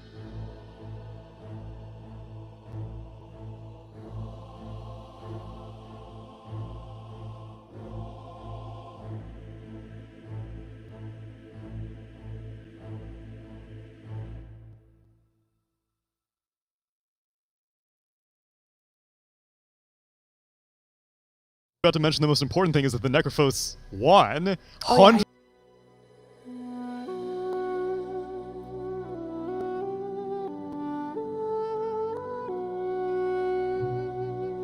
100% win rate on Necrophos throughout One the entire game, one game pick.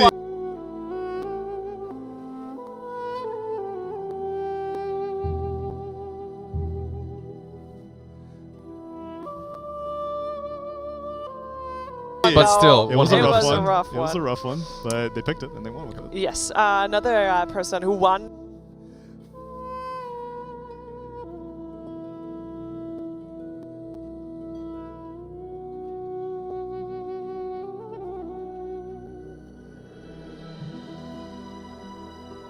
With the heroes. Queen of Pain, White Album played that hero once again.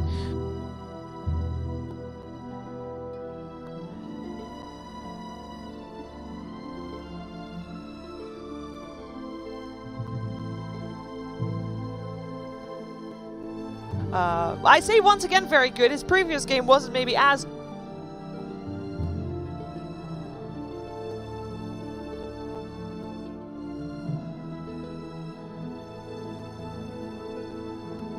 good, but definitely earlier on today he played it very well.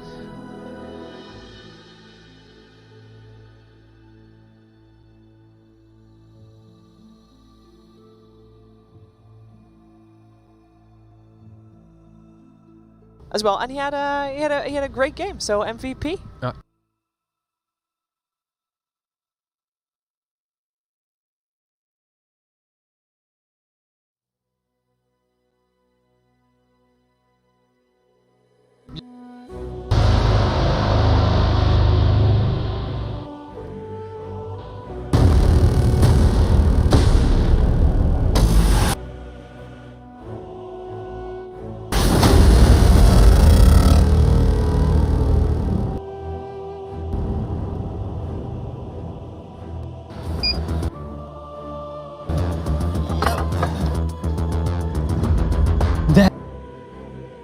That's RTC, Aberdeen, Tonil, and Dogo, and Kayasen! What's up? Dude, we're such huge fans! Where did you get that skin? Whoa!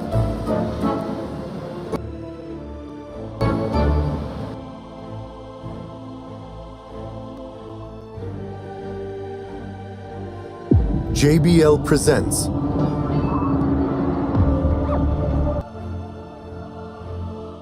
The Sounds of Victory.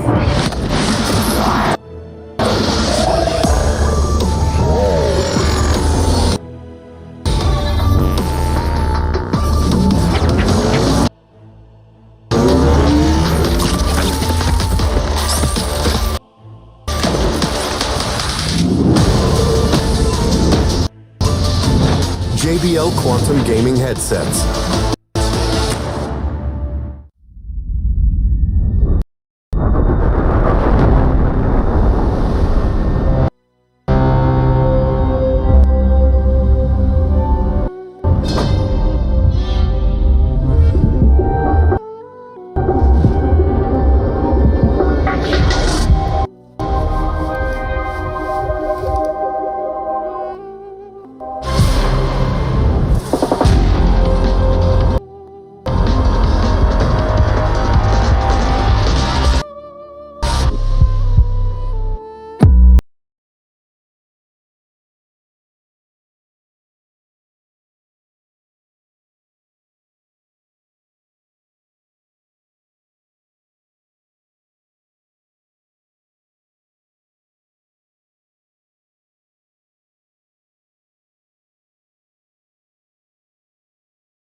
Okay, alright.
Straight up bad. Yep. They're starting with IO and Weaver in many of their games, and look, there's a reason why Wisp is picked, and that's not to put him on position 4. There's just so much potential on that core Wisp, and then they relegated to Hanskin, who is definitely a capable Wisp player, but this meta, you just don't. They're just biased towards these drafts that worked for them in Europe. Their series after that, they had like a Lion Alchemist opener, and it's just like teams are not going for these picks for a reason. It's much more teamfight centric. It's just not working. It is not working. Yeah, I mean, They went for the... That was... So I don't know if you guys have this in other region, because I know Alchemist was picked a lot in North America. Yep. But we had Factory Alch come out a couple times. Giving Aghanims. Yes, Yep. that's his job. He's just making Ag Scepters. It was not very successful. And I think that's what Alliance tried to go for, but that was... It kind of felt like they were...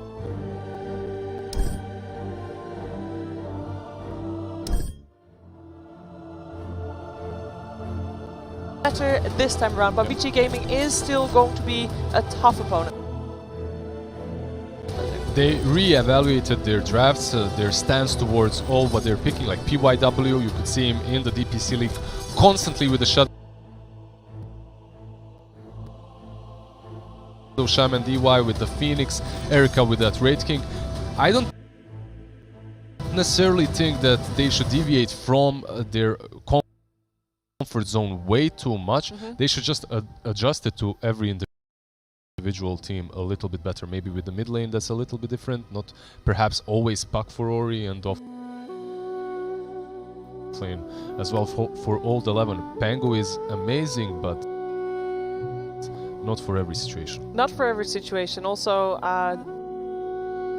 VG Gaming did just come off an 0-2 versus Team Liquid, so I hope that they can also turn their momentum around. But we know that they can. An experienced team like that. For our comparison, we went for two veterans of the teams. We went for the offlaners. Lizard, it was decided, but without you being here. I'm fine with this. Old 11 versus S4. Yeah, why not? Right? Yeah. They are both cornerstones.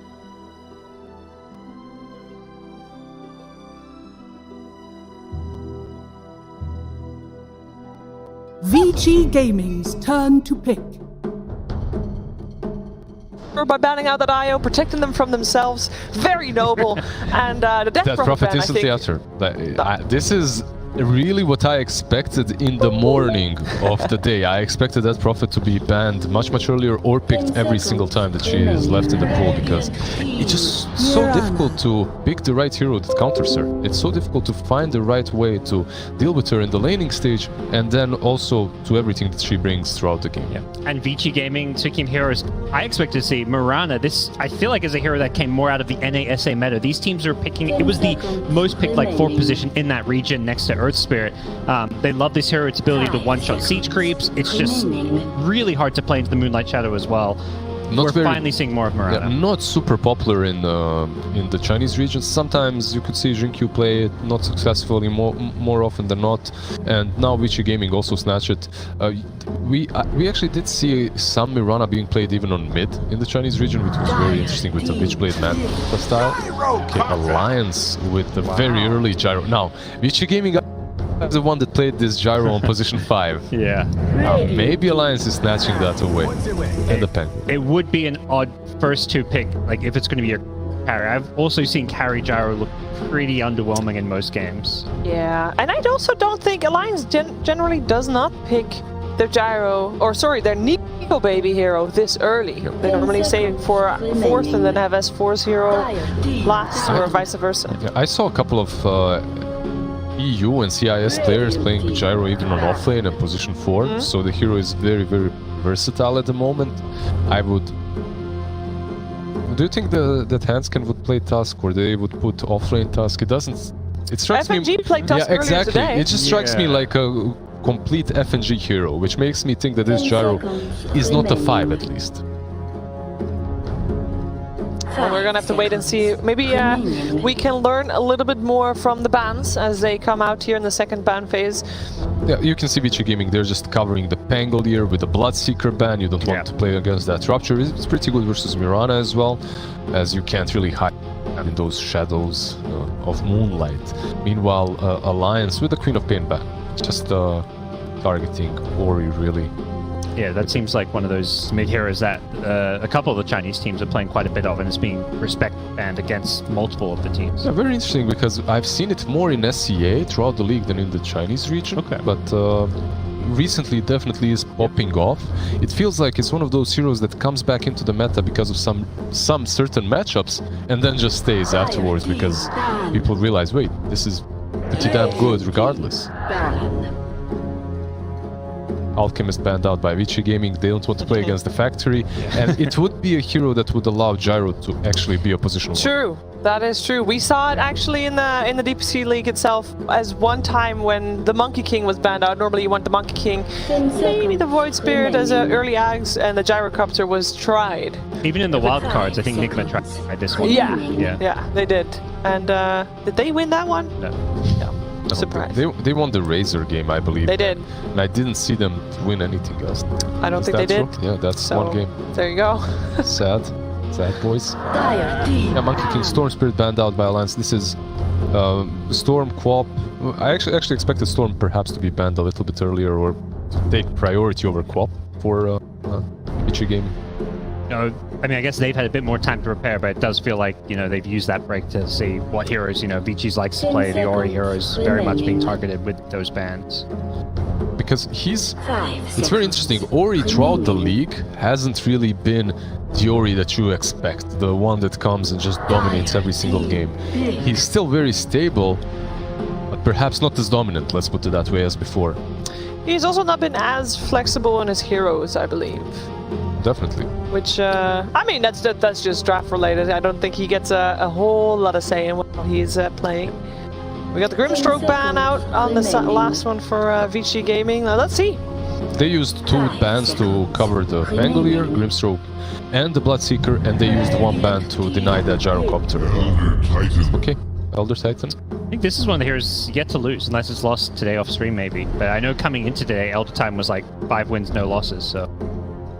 Just such a strong position 5 as well. We've seen it, I believe, on 4 on offlane as well versus Oracle, which was very peculiar because I usually don't want to lane it into Oracle, but it's just a strong 5. Just one of those that can really secure a lane for any ranged core. Something like a Drow plus Elder Titan is really strong. Something you mentioned was one of the supports picked a lot with the IO carry. The lane when you tether him is just so powerful. I am a little bit worried for Alliance as they take a lot of bonus time to go for this pick. They end up going for the Void Spirit, maybe a little bit of an deny pick as well from Ori.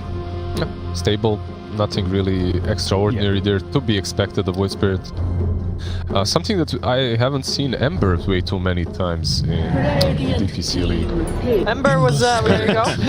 Now I can see it. Now I can was also picked by Alliance this morning. Void Spirit is it's a hero for Limp, but it's just it truly is still the spirit meta. Yes. If you can pick one of the spirits or the puck, you go for that. And especially when your opponents pick a spirit, they're also elusive. You want to pick one yourself because the spirits just kind of counter each other in a sense. So. You don't really fall off against each other at any given point. You have different power spikes, but you have potential to kill one another at any given point. As that Prophet and Puck have been banned out, Ember was the next thing that comes to my mind. It feels like they have really good setup as well, like with the Mirana arrow. The Ember is often mid laner you see with the Mirana. Chains into the arrow. Exactly. They've got the ET sleep, so a really good game for this Mirana to find some arrow setups. Yeah, now Vici Gaming, they have to think hard. Is this a core gyro? Is it not? Because if it is, Morphling carry sounds pretty legit, sounds pretty good for them. And they already... Oh, okay, Elder Titan. I think it's got to be a support. I don't think this carry gyros just looks so weak to me. It would be such a weak curveball. Like, haha, our gyro is a core. No, 100%, I agree. Like, if you manage to pick an Alchemist on this 4th pick, then perhaps that gyro would make sense. Or if you had an IO, but without these big buffs, gyro doesn't feel that great. Vici Gaming, by the way, only just started using their bonus time. They only used 2 seconds or something. Before that, they've got the full 2 minutes left. A lot of time to work with. Definitely. A lot of time to think, but as they're banning, they're giving Alliance a bit more time. Yeah, just because you have lots, if your opponents have none, often you just want to ban and pick. You should just do it quickly. The mind games. But I would expect to see Nico Baby on like one of his more signature like Wraith King type heroes here. Weaver is still in the pool as well, I think. Morphling gets banned, but yeah, VG Gaming's expecting a Nico Baby carry to come out. Yeah, the Morphling banned out actually by VG Gaming, so yeah, definitely not something that they're thinking about picking. And like you said, we were pretty good. They don't truly have a lot of control. Ember Spirit can set things up, but everything else is a bit telegraphed, right? Like the Pango, the Elder Titan, all these things you can dodge easily. It's a really strong lane with Tusk if they decide to lane it that way too. I think VG Gaming themselves also looking at the carry pools. I think that's a TP band. Yeah. I can only see the eyes, so it's I saw TP. the dark outline. I was like, I think that's a TB. Let me in. What kind of carry do you want to see from Poyo? I want to see TB, but apparently Alliance do that. You can't get that anymore because he has kind of like the same hero pool as Nico Baby. They're very similar. The reason why they banned out the Troll and the Terrorblade is also the lane matchup versus the Beastmaster is the heroes that work really well against him. Another one that's still left in the pool is Phantom Lancer, but they want to pick it. Not sure. We haven't seen it yet, I believe, at least not on this stream. I think VG Gaming really needs something that will take objectives. For Alliance, you don't have to think that direction as much because you've got the Beastmaster, but right now VG have like no way to take towers, Roche, so to me they're looking at that kind of like maybe Jug type hero. That sounds pretty good as well, yeah. Yeah, because they only have skirmish mode right now, right? With the Pango, with the Mirana, with the Ember Spirit, it's all fight, but PA removed as well. This should be Wraith King for one of the that too, yeah. Maybe. But then do you already want to preemptively counter the Wraith King if you know that the other person is already going to pick Wraith King if you don't pick it yourself, and otherwise you're going to get countered? Mind games. It's still a very strong hero. For me, Wraith King is still one of like, top 4, let's say, carries, so... I think it's a Wraith King into a Jug pick, my prediction. Oh, or a Jug. Jug into a Wraith King. That's totally what you meant. Yeah, I know. I'm not so sure about that. I don't know if they want Wraith King, but I think Jug was what VG Gaming wanted. So we'll see, because even banning the PA, because that's one of those heroes you can never really omni-slash with a blur, so... Weaver, actually, they switch things around. The VG Gaming are the ones that snatch that Isn't there quite a bit of disable for the Weaver? Okay, Void Spirit is nice, you have Roar, which is kind of difficult to catch Weaver with, but Void Spirit is the one that you're really looking at. And Weaver overall versus Juggernaut just feels good, as you can never truly get omni-slashed until he gets that Abyssal. So who do you think is going to take the first game? I like Vici. I think the Weaver's a nice pick. Even in lane against the Beastmaster, very easy to kill his boars.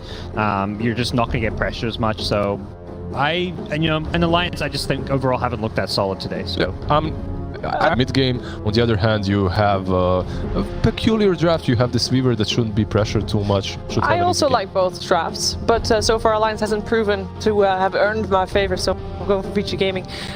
Very curious to hear what kind of OD picks on the cost. Please. Help the Alliance fans out. Help the Alliance fans, all right. Yeah. When Young 11 is on Pangolier, he looks always really good, but he's playing into Jug, he's playing into Beastmaster, matchups that, no Pangolier player wants to play. Like, it's also similar to Grimstroke. I'm slightly favoring Alliance's draft here. Yay! How about you, Owen? I think it's going to have a pretty good time, but maybe if the Lions can sort of hit that timing, start running them, and get the Jug involved early, they're going to have a shot of dealing with that. And as Lacoste was saying, it's all about controlling this Pango. We've seen it so many times, this Pango just getting out of control. Well, I am looking forward to hearing you talk more about it in the game. Enjoy. Thank you very much, Shiv. Yeah, it should be an exciting one. Alliance versus Vici Gaming. I mean, sort of, what else do you expect from these two teams coming into this game, Lacoste, from what we've seen so far here at the Major?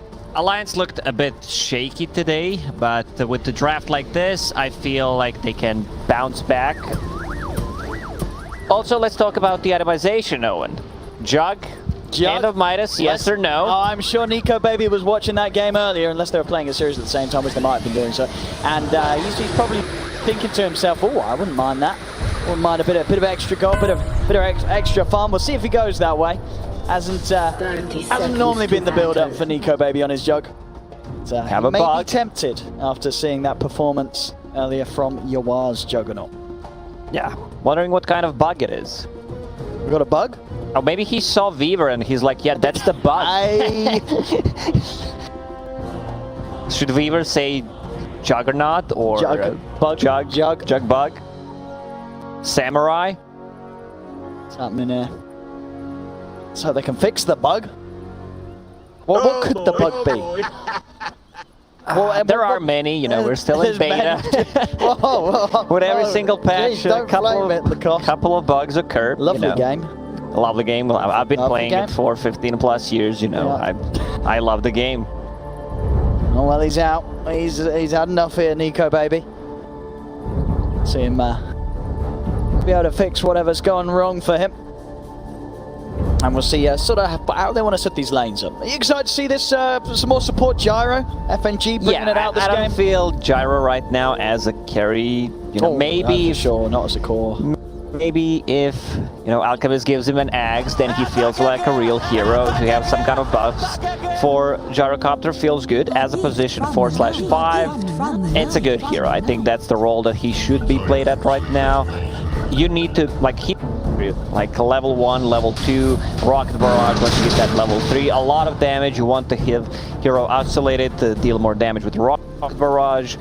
But the thing is, if you don't like succeed doing so much in the laning stage, the hero kind of falls off. We'll see what sort of lane setup they're going to be playing into. Looks like Nico Baby and FNG will be starting bottom against this old 11 PYW Pango Marana lane. The battle begins. Also being spotted out by that ward. The VG Gaming were able to get up on the high ground. Know the lane matchups themselves.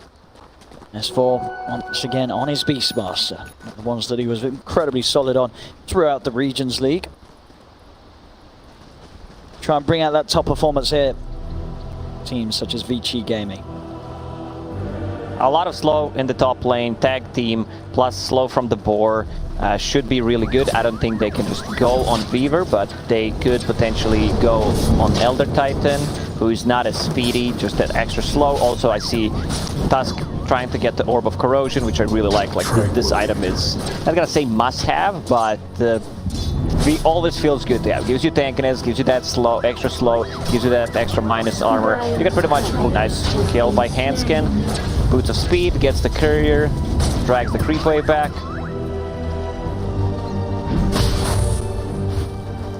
You want nothing he can do about that. Creep camp yet to spawn, actually ends up getting blocked. Two of them walking by. Bottom lane, sentry already down, trying to stop any chance of VG Gaming taking away lane control, as Nico Baby and FNG hold it in a position that does allow Nico Baby to farm pretty well against the two of them. See how much the Pango's able to get in his face early on and mess with him with the disarms. This should be favorite matchup for Pangolier, because he can, like, he needs to be a bit careful using the swashbuckle, especially at the early levels, because it's a 20-second cooldown. You get you know, out of the comfort zone, you jump in. There could be a rocket into spin, but once you get level 2, you start putting the pressure on the Juggernaut, considering how lucky you are with the lucky shot. You know, there's a ton of kill potential. PYW uses the leap charge, kills the healing ward. And FNG, how much mana replenish has he got down here? He's got another Mango and a Clarity. So we're really burning through those early consumables, just trying to do his best to harass the two of them. I don't think they threaten a kill on Pango unless like Pango really overextends and makes a mistake. Two very mobile heroes, so they don't care too much about Rocket Barrage. They can get out of the Rocket Barrage easily. They can get out of the Blade Fury, and they can start putting some pressure on the Juggernaut, especially if FNG will pull the creep wave. PYW has that arrow, but unfortunately Sentry Ward is blocking the big camp. If he wants to get the most out of it, he can place the Sentry and try to de-ward it. There we go. He's going to be able to find that. Take that one out before I say that. Actually doesn't. Old Lemon's got it. Yeah, FNG will probably just body block it. Does not want to give Marana extra gold, extra experience coming up from that, and that's exactly what he's doing.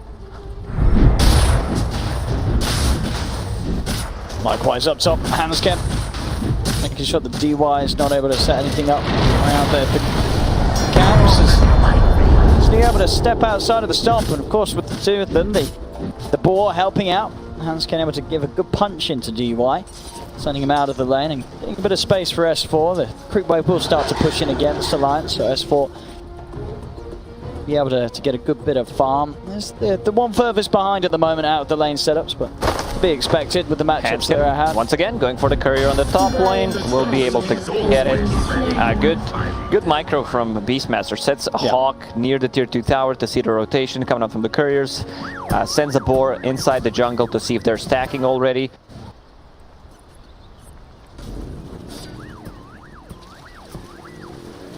Four-minute runes, of course, both team supports.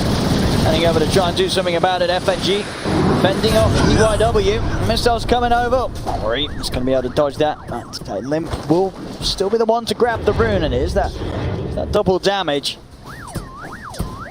Always one of the favourites for a Void Spirit. 4 minutes in. Huge amount of kill potential. Yeah, Limp actually destroying the mid lane. Has 10 more CS. Me personally slightly favoring Void Spirit in this matchup. Void Spirit just feels like the strongest spirit pretty much. Arrow misses. Like his attack animation and the base attack time is just too good.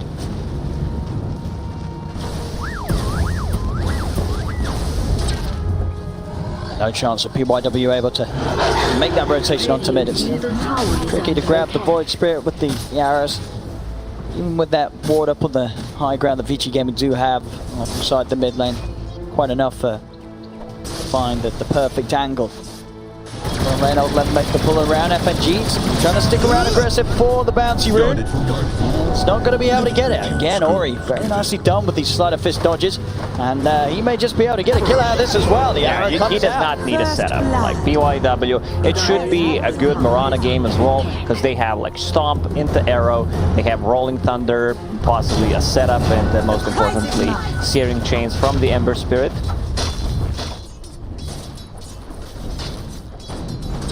A bit disappointed, you know, I see Battle Fury queued up by Nico Baby, no Hand of Midas this time around. Aye, but the Battle Fury helps you farm the Midas quickly, if you want to go that route. I think it should be the other way around.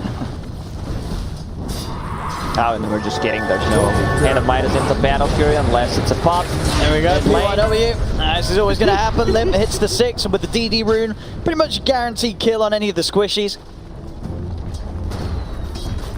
They can put some damage on this tower. VG Gaming using a glyph. Pangolier will be level 6. Nico Baby still level 5.5. Like Pangolier, as I mentioned, should have a decent time in the lane. Should be a bit problematic once there's a roar, because Beastmaster will want to roar Pangolier in the fights to keep him in place, and you always need to be careful about the Omni Slash. But yeah, Old 11, like he really knows how to play Pango.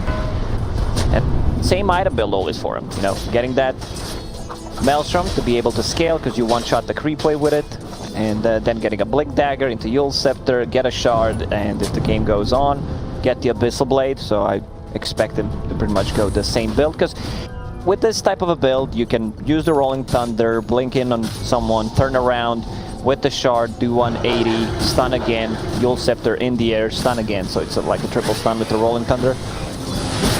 See top lane S4, needs one creep away from the level 6. Okay, there's a couple of creeps off with the XP being split between the three of them. They might not need the roll, no, they don't. They're able to just run down and catch out Poyoyo. They have the need for the roll. They have enough stun and control. Need a tower. Yeah. Like they're putting so much pressure. Beastmaster level 2 aura, they cannot defend this one. And their bottom tower is full HP. This is why Beastmaster is like one of the strongest laners, because he takes over the jungle, even if there are any stacks. How many stacks do they have? 1, 2 camps, 3 camps stacked, so they can also possibly invade that and get some kills. It's easy with the Beastmaster, you know, just to set up the vision. With the Hawk, you control that top part of the map. Radiant's bottom tower is under attack. VG Gaming catching Limp. Be a little tricky this game. So the most solid of setups is going to be Ori finding the chains. So as it is, does get the chains into the arrow. Stomp as well, but not enough damage. Arrow. Ori already forced to get out, will TP back to base, use the Remnant, full HP, full mana, full bottle. Tower is under attack. Pangolier is super farmed, like he's gonna have that Maelstrom in the next minute. If they decide to make a move on a mid lane, he should be ready with a TP. A bit low on mana, needs to bring out some kind of a regen that he can TP and do something. Also using the swashbuckle on the creep wave. So now he has no mana if he TPs. Like, Weaver should not have that easy of a game. Playing into Necrobook, playing into Beastmaster, long duration stuns. They also have... I'm wondering if Void Spirit will go for that Yule Scepter so he can set it up. Yeah, he just queues it up instantly. Because it's a great setup. They have no save whatsoever. So one good catch, one roar, Weaver should die.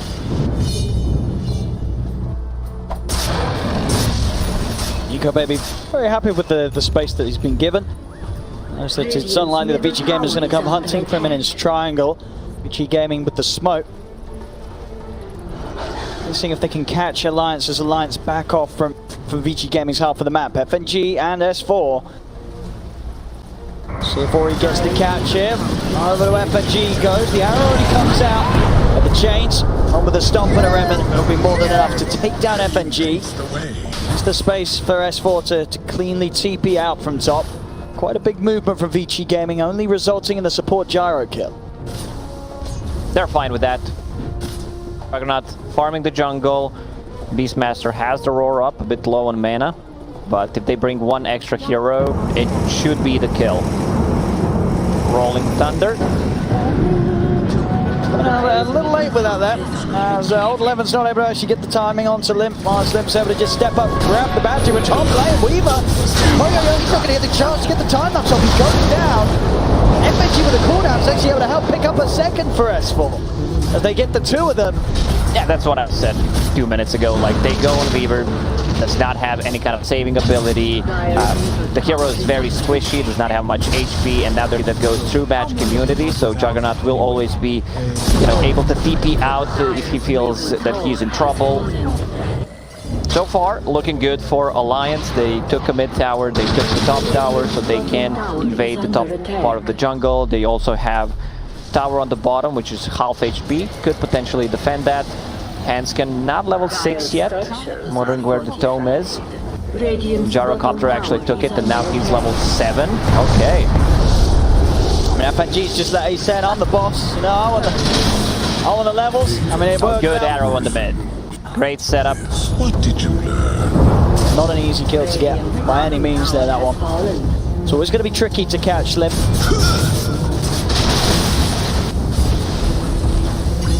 Pushing a bit onto the tower. Of course, VG Gaming's lineup not the greatest of CG early objectives.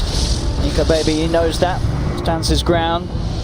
Then let's have the creep wave and puts the push to a stop. Morana ulti. Let's see if they can find anything. Top lane, S4. Yeah, he looks pretty dead. If he shows... they just saw him. They saw the glimpse of him. Not much escape potential for him at all. As, well, with a couple of the big Earth Splitter thrown out, Old Eleven does hold on to the Rolling Thunder, knows that it's not necessary. It's all taken out, and in the river, Ori tries to make a move onto Limp, but FNG's going to come charging towards him, still has a remnant at the ready, so Ori, no danger here to himself. There's all time and space for Jug. Nico Baby to keep picking up that farm. As we said, arrow. As the setup, That's a lot of damage. Is there a follow-up? Catches Morana, unfortunately, but does Astral Step? One of them. 11 anti-white trying to get back in on this, but Hanskin blocks him off with the shards. Losing FNG, but it's a trade that Alliance is happy to take. Limp finding the big kill. Even with 2 deaths, Weaver still staying on the top of the network, working towards that Mithril Hammer. We've seen different builds today on Weaver. This is a Power Treads, Falcon Blade, they have some extra damage, extra mana regen, which is completely fine. Then going into Maelstrom, we saw... Who was it? Nico Baby, actually, who played Weaver 2 times in a row. Both times had like 7-8 minute rushed. Maelstrom. Juggernaut getting very close to his Battle Fury. Going to be a 14-minute Battle Fury, not too bad. If they hold the high ground, FNG once again will tank the game. No ball save, and we'll buy him a bit of time. Old11's got the Rolling Thunder going. They're down onto the river with the snowball, but they can't run from their Sandscan. He decided to turn and get the punch off, jump over to the side from Ori with the Remnant. They've only lost FNG. And in return, VG Gaming, they'll lose PYW as Limp's able to swing onto the high ground, take him down. Poyoyo finds S4. He's going to try and hunt down Hanskin as well. Hanskin doing his best to juke him in the trees, but Poyoyo will find and finish the kill. Second one for Weaver now with a further change. Control onto Limp. He's got no step, no dissimulate for a few seconds. Poyoyo came in to help, but not on time. Yeah, a bit too late. I think that roar should have been used on the Pango. If they want to follow it up with the possible Juggernaut ulti. Instead, it went on Mirana, who leaped on the high ground. They did not manage to kill her, I believe. I don't think she died. She did. She did. Okay. Limp actually was able to get off the kill, but yeah, I think Beastmaster needs to save that roar. Most likely for either Ember Spirit, if they can burst him, or for Pangolier when he's using the Rolling Thunder or pre-Rolling Thunder and just get him from 100 to 0. There's still a lot of damage, coming up from the Beastmaster. The Necro units, a lot of attack speed from Inner Beast. Battle Fury done on Nico, baby. That will increase his farming potential.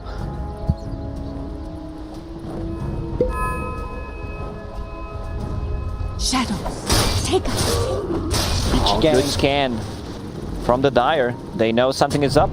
Holding the high ground. S4. Ready to try and start things, but Old11's even more ready. Comes in with the Rolling Thunder. S4 not going to get a chance to get the roar off at all.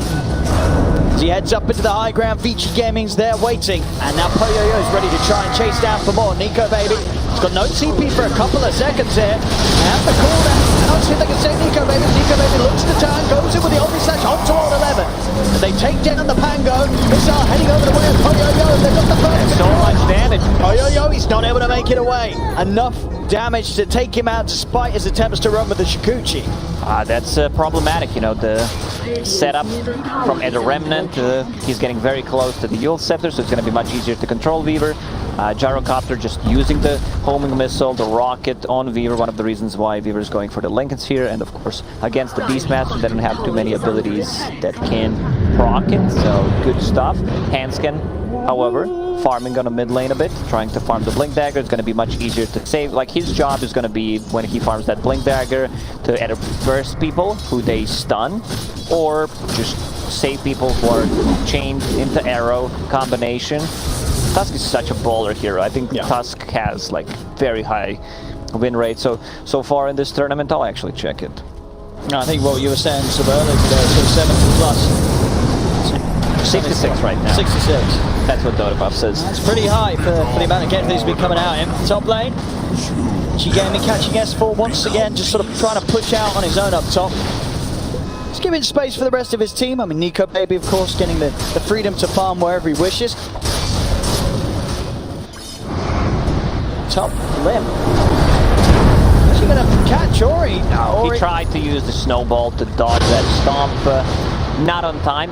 Even if they do, I don't think Ori dies there. And S4 needs to be a bit more careful. He's super farmed, high level, so they are getting a lot of XP and the gold for him. Also, if they want to do something like that, could potentially just smoke behind them, because they need roar. Like, they need roar to be able to control the enemies. Like, whoever they roar is pretty much dead. They could also go Roche. Like, they have Necro, they have Inner Beast with the tag team. That's so much damage.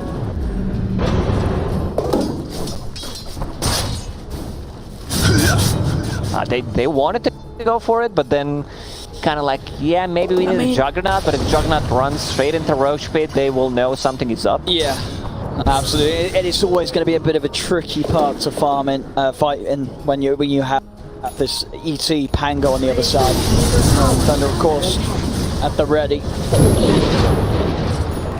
In mid, Ori continues to poke, but always has that ability to get out, playing it safe. Only been caught out the watts this game. Of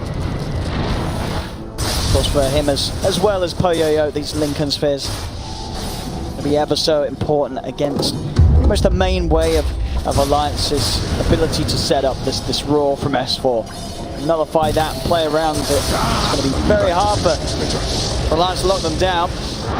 Poyoyo thinking about a different item build. Morana getting caught. Alliance, they don't want to chase too much further into the jungle though. VG Gaming, up with the defense, you're going to have the snowball coming across. Hansken is pretty dead here as Poyoyo's turned up for the pushing up a bit of damage needed. They'll clean up the tusk. They can resume pushing onto the tier 1 in the mid. It's incredibly low, so they'll be able to finish it off here.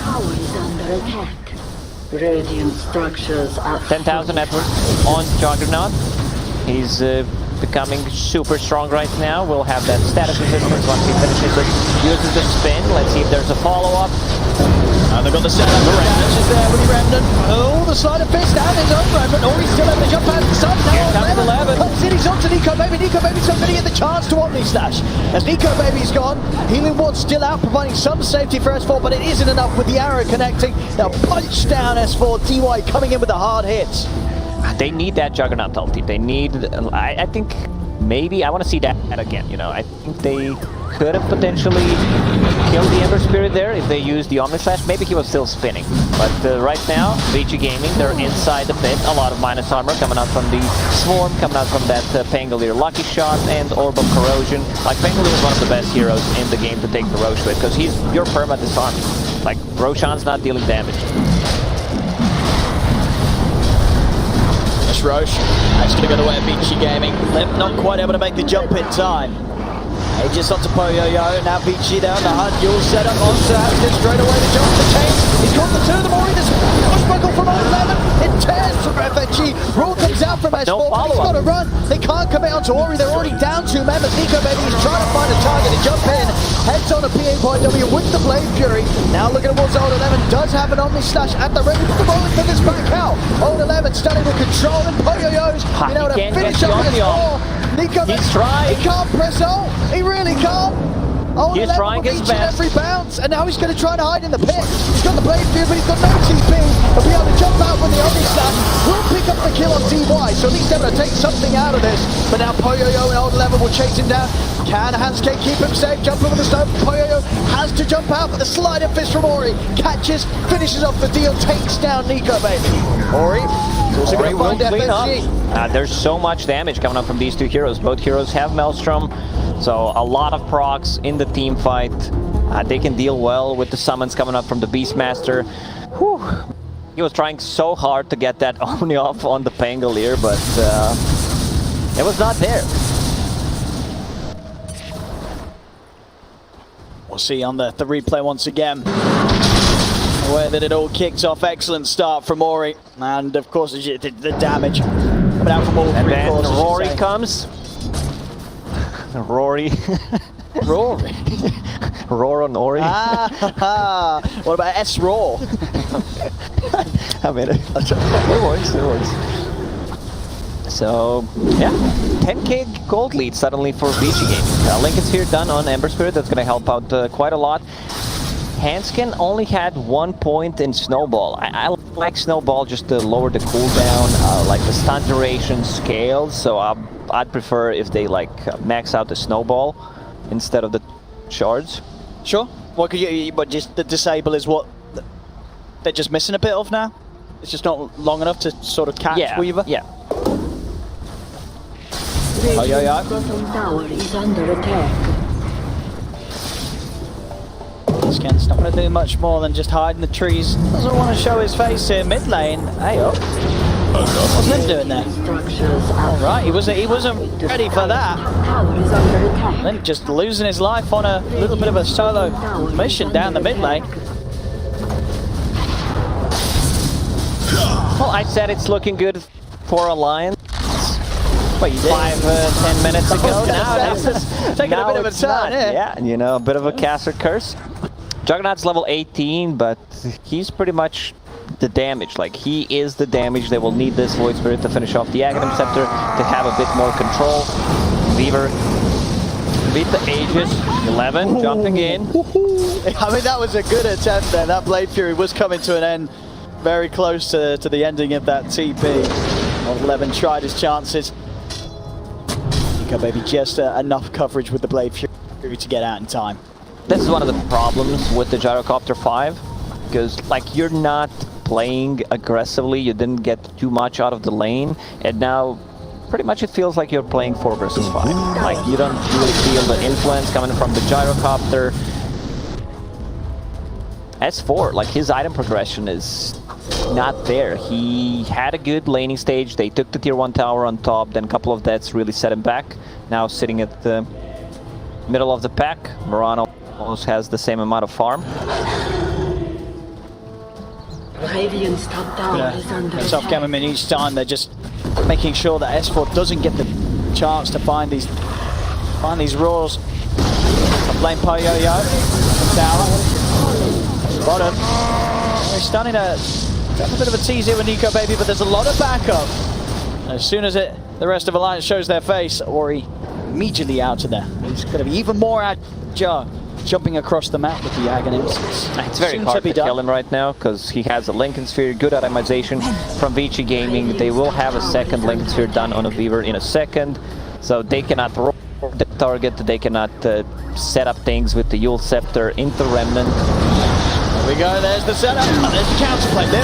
Comes into this disruptive combo, using up Old 11. S4 gets the roar, he's been able to get it onto the Pango, will set up for the kill on Old 11, but the stomp into the spinner comes through. Yo-Yo gets a double. Another fight where despite this time the ability from Alliance to lock down the Pango, just overall they're just too far behind. You know, just taking out the Pango, it's not enough anymore in these team fights. Vici Gaming still going to come out on top. You have so many problems right now, because like Ember Spirit and Weaver are pretty much unkillable.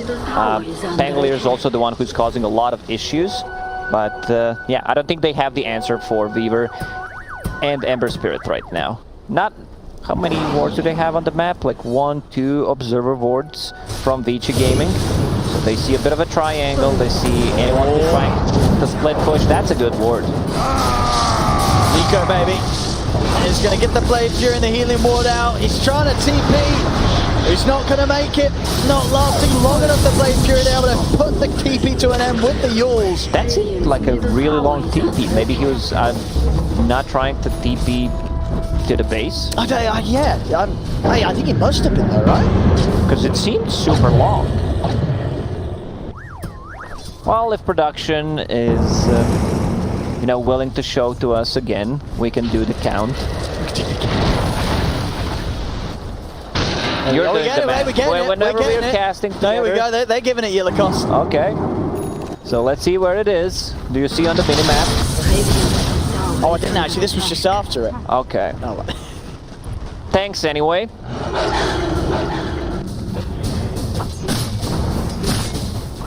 S4 needs that BKB. He's got to have some sort of way of guaranteeing getting the salts off, but ideally without dying, so he can still provide that aura for his teammates to beat into the bottom lane. It's not going to be enough to follow up though, as he's able to survive. Old 11 can now look to turn. Link ready. Thunder's out. He's over to FNG. FNG's gone the blink forward over to Limp. Takes him out. It's just Vici Gaming making it look very easy right now. Juggernaut is their main source of the damage, so if they want to take a fight, they definitely need a Juggernaut. The second hero is pretty much the Beastmaster, the Necrobook, and they also need the lockdown coming out from the Primal Roar. So if someone gets caught, they should just bail, because... Here we go, the cost. There we go. What's showing on the minimap? It was TP in the base. It was TP in the base? Yeah, it just happens to be being done too close to the end of the Blade Fury. We have the technology, like we tried, second try, third try for us, and we managed to figure it out. We're smart, pretty smart. We don't miss anything. No. We got it all. Radiant's middle tower is under attack. Next Roche may respawn in 20 seconds. It's being scouted out by the Hawk, but I'm not sure if they can take the fight inside a pit. Vici Gaming has two of the best heroes to protect the Roche with. You have ET with the Stomp, you have Pangolier who can bounce off many walls near the Roche pit. That's just really solid stuff from Vici Gaming when it comes to not getting caught off on their own. Seeing each time that the Alliance have attempted to make a play, it's never one hero alone. So they will nearly have that Aghanims, but definitely much slower than you would have hoped for in this game with the way things have gone over the last 15 minutes. DD Rune as well, ready for Vici Gaming at that next fight. They don't have any BKB piercing abilities, but I like what Ori is doing, going into Basher on Ember Spirit to have something, you know. If Juggernaut split pushing, like eventually you will get that bash off. Absolutely. Dire's bottom tower is under Right, attack. we've already got sort of with the Maelstrom and the Axe and the lead that Ori has, he already does enough in terms of damage and being able to get in and get out. Do indeed just need to answer that choke problem. The way that Nico Baby's been trying to get the side lanes out. So Alliance smoking out. Same to be said here for Vici Gaming around the mid lane. They also have the gem, so they can get rid of the Hawk. Nice move from Alliance, I love that. You know, they have a ton of damage with the tag team. Beastmaster Aura. Let's see if they know. This could be a disaster. Oh, ET Couriers, they're already spooked. Out. They feel that they can't commit any further for it. Alliance, they've headed out of the pit. Vici Gaming under the cover of the Moonlight Shadow. Time. I think they could have, you know, if you're making this kind of a move, try to force it. I think you're right, yeah. Did get down to half HP very quickly. Just a little too scared of what Vici Gaming can bring around the pit. But Ori gonna jump and get silenced. The punch up with the uppercut. Ori's in trouble. Doesn't have another remnant out to the side. It's well. It's Poyoyo. He's gonna start attacking S4. S4 with a BKB. Turns back. Shot Bolt 11. He's in with the blink. The rolling thunder. He's straight on top of Nico Baby. It's Nico Baby again. He doesn't get out a single move. As the jug's gone. Gyro to fall. Hanskin on the run. But PYW leaps into the tree line. They'll keep the vision upon him. As Hanskin He gets the blink out, but 11 finds him immediately. Should be the kill. 3 heroes dead. Could easily transition that into Roche. Roche half HP. It's being picked up by DY, who had the courier inside the pit, scouting things out. I think it was a huge mistake from Alliance to go outside of the pit. If you're like committing, trying to make something like this happen, you know, just go all in. Exactly. It does seem that if you don't, still the scenario is going to be inevitable. Vici Gaming, they just take the fights as they have been doing so for the rest of the second half of the game. They pick up Roche themselves. Poyoyo with the Aegis good to go. With a 25k gold lead. Vici That was Gaming. a nice rhyme. I don't know if that was on purpose or not, but yeah, it's a nice name. It's got a good bounce. Poyoyo. Sometimes I lose tracks of how many yo-yos there are. You know, keep going. I love it. Now getting the high ground. Weaver. Like what you can do in this kind of situation is you drop the Lincoln Sphere on the ground or just drop the Lincolns possibly in the backpack so that Lincolns does not get procced. Because you're not dead, like they're not gonna go on you. But, I mean, that's a fancy play there, you know, to do it. You drop it on the ground like you get stunned and then they pick it up. I mean, you don't want to run that risk. I mean, even if that did happen, I think Chigero would probably feel they're still in a pretty confident position. Arrow. He's gonna dodge it. What's out? 11, he's in. He's got straight over with the rolling thunder. S4 will turn with the raw. FXU getting taken down by Poyoyo. A sliding fist bash. Onto Nico Baby holds him in range of the sleep stun. Another stun. The arrow snowball save. It's going to buy some time for Nico Baby to get out of there with the disarm. He turns with the Omni Slash. There it comes out onto the Vici Gaming and backing off. But the damage is split between them all. Blade Fury comes out. But look how low Nico Baby is. Poyoyo just turns, takes him down. Nico Baby out of action. As Vici Gaming, they'll move in. They'll clean up more. Triple kill for Poyoyo. And he's not done yet. He's ready to dive in for Hansken. Ori will finish him off. 5 dead. Team wipe. This one's over. They call it. They know that they have no more business in this game. Great showing from Vici Gaming. Like Alliance, I still feel they could have done much better in this game with the draft they had, but Vici Gaming just a bit too dominant. Like they went for the right item build, 2 Lincoln Spheres. They had no real answer for it. Yeah, I mean, it just seemed that even though they did have things like the Beastmaster against the Pango, Old 11, he just has a fantastic time. It's Old 11 Pango. Like his Pangolier throughout the first DPC season has been amazing. He pretty much always delivers on the hero. Yeah, sometimes, you know, Old 11 is a bit hit or miss, but on Pangolier, pretty much always is a hit. Yeah, absolutely. Now, especially in these sort of games where he's playing against these cores that have some sort of defensive maneuvers. The Jug, you know, Nico Baby with a potential Blade Fury, Limp with all his maneuverability. But even so, even against these heroes, he was catching them out and just locking down Nico Baby before he could get a single spin-off. Yeah, he has the toolkit. That's why he pretty much always goes for the same item build, the triple stun, easy to set up. Pangolier, one of the reasons why he was the hero with the highest win rate in the Chinese Division 1.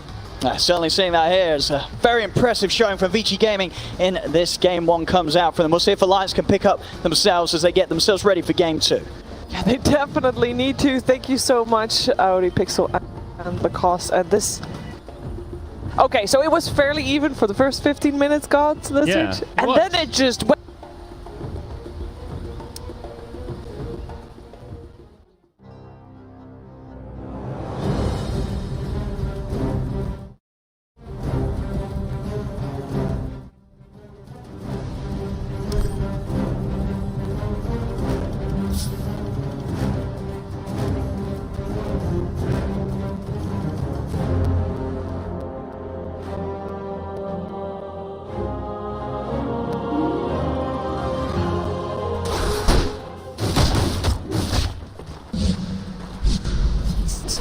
They are holding steady. It's a 17k lead for Thunder Predator, but they're not able to really pierce the nut that is the high ground.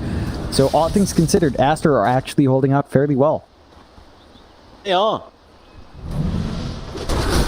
Hey, he's going to start working towards the Bastion now on the PL.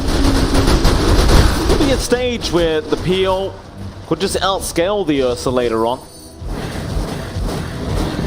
You still got Leo Star to worry about to boot, don't forget though. The Nature's Prophet, you know, it's a position 1 in and of its own way. Yeah. Still, Aster need a lot to still bounce back in here. The wave clear they've got is mainly reliant on just getting a PL army off. Beyond that, like where the PL doesn't focus, I guess you could start spamming out the Necronomicons, but you'd run the risk of just feeding that economy away now. The Thunder Predator, they haven't been able to find enough off the map with this Lycan pickup. Like, look at mid. Mid tier 1 still stands, top tier 1 still stands. Next Roche is still 2 minutes off. So there's a lot of time here for Thunder Predator to just turtle on, prevent any movements out, although they are clumped off. Oh, Impel's not going to land. M&Z links out. Still, they do go in with wide.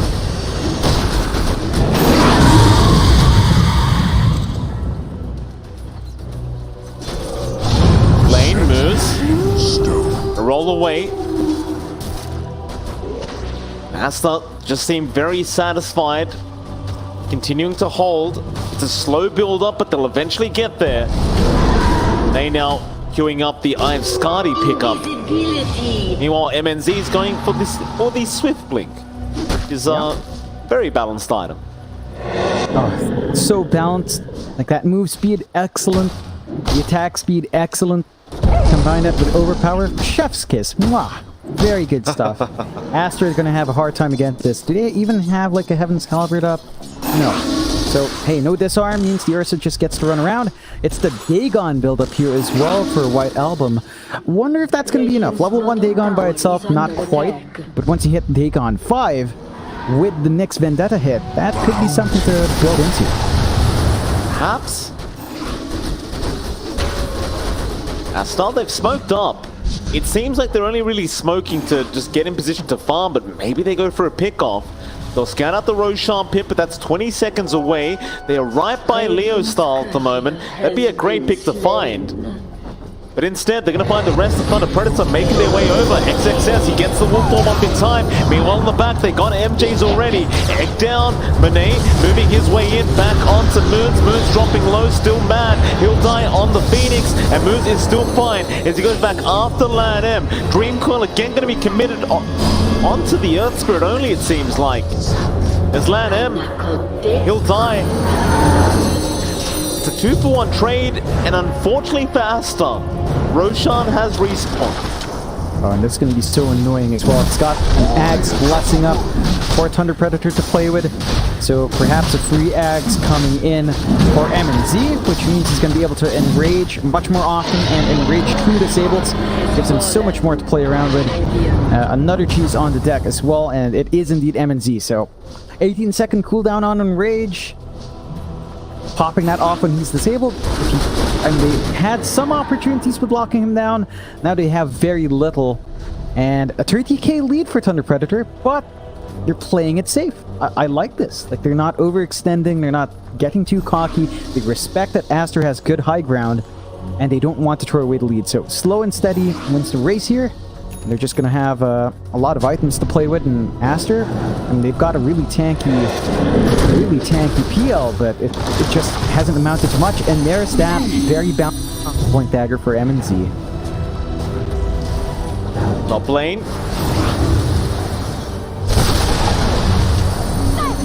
He's gonna make his way over. Leo already getting started. The Nature's Prophet. MNZ now with look at that. Jumping in.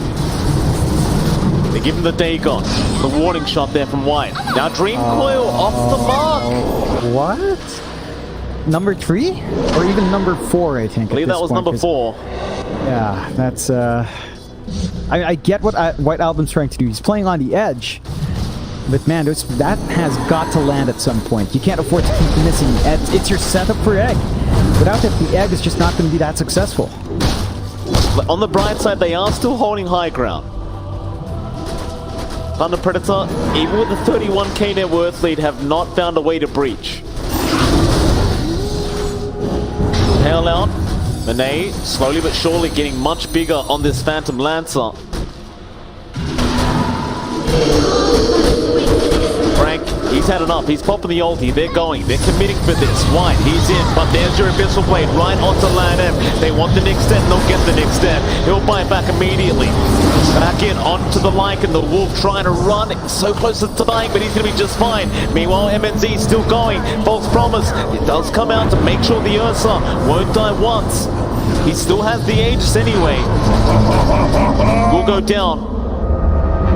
But Asta, they are successfully holding high ground. White, gonna Dream Coil. Lincoln's blocked there. They've lost the tier 3 tower. Thunder, they're moving in again onto the Phoenix this time. So Man goes down. The rolling. Man will fly back immediately. Magnetize, pretty nice from Moose. Back in onto the peel. That's the target they want. They will get it. But he'll buy back by the fountain. Here we go. A 5v5. But Leo, he's actually going to drop Monet. Gets the kill. And the melee barracks, it stays standing. They get the range racks, but that's about all they get. You're going to be very pleased if you're Aster. You did have to buy back in 3 heroes, but you prevent any more from being lost on your top set of racks. So the defense is working out. The threat of the team fight's great. One thing that's bugging me here is that every single time MNZ comes in, he gets Yuled up, and he has no save. He doesn't pop his BKB preemptively. He wants to save it for when he pops the Enrage, but that just means he gets kited around more. So this more cautious play of saving that spell immunity is sort of costing them some initial kills. The burst damage just doesn't fly fast enough. He doesn't manage to get the swipes off before the Yules comes in.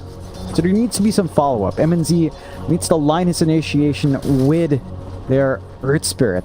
And Moose just has to be able to jump in as well, although... White Album just poking again. Dagon 3, starting to hurt it a little bit more. Once it's Dagon 5, I guess it really starts to hurt a lot. So, Of course he gets a pile up there. Cape. Monet. Ah, beautiful. Illusionist Cape on appeal. What a balance thing. Just beautiful. Send it down a lane. It'll clear out everything. Be fine. Oh yeah. But on the bright side, MNZ has the Penta Edge Sword. With that name, you know, it's kind of perfect for the Ursa as well. Not wrong. ED Rune, and he would love to find himself a target. White is around, but he's just trying to hide behind a tree line. See, he might even go high ground. Would run straight into Monet if he typed tier 4 towers. Doppel? Can he take a guess? MNZ going to be spotted. One. They want to break.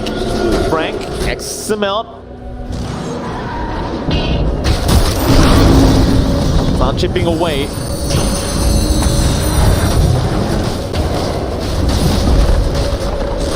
Dire's middle barracks have fallen. In onto the mid racks.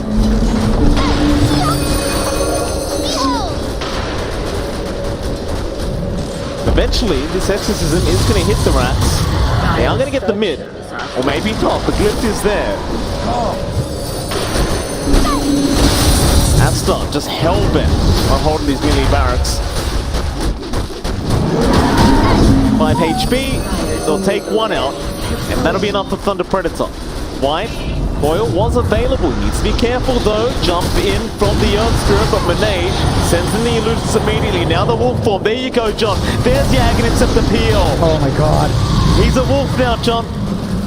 But who does he go for? They haven't caught anyone quite yet. They're trying on to MNZ. He's going to be alright. Wolf illusions are actually flying out. I can't believe my eyes. It actually works. MNZ is still going to be fine, but he's out of mana. Leo, he's going to try and TP up, but no, the Yule Scepter is there to cancel that off. And meanwhile, Lan M will continue the chase. Hits the Impale. They found the Ursa. That's a massive target. Oh my god, it's working. It's working. XXS. The Lycanax gives PL Wolf Illusions, which have max movement speed. Oh yes. It's that. They get lifesteal. It's insane. And they get that crit as well. 40% chance for crit, so it's a huge DPS boost for Monet. And this is a problem. Thunder Predator, they don't have buyback on their Ursa. 700 gold away, and it's still a Lycan. They can muff these objectives so fast. What are you telling me? The Lycan PL is going to ruin the streak of Thunder Predator? Is that what I'm about to see? They're going to go high ground. They're going to give it a shot. I am Scardy up now, Monet.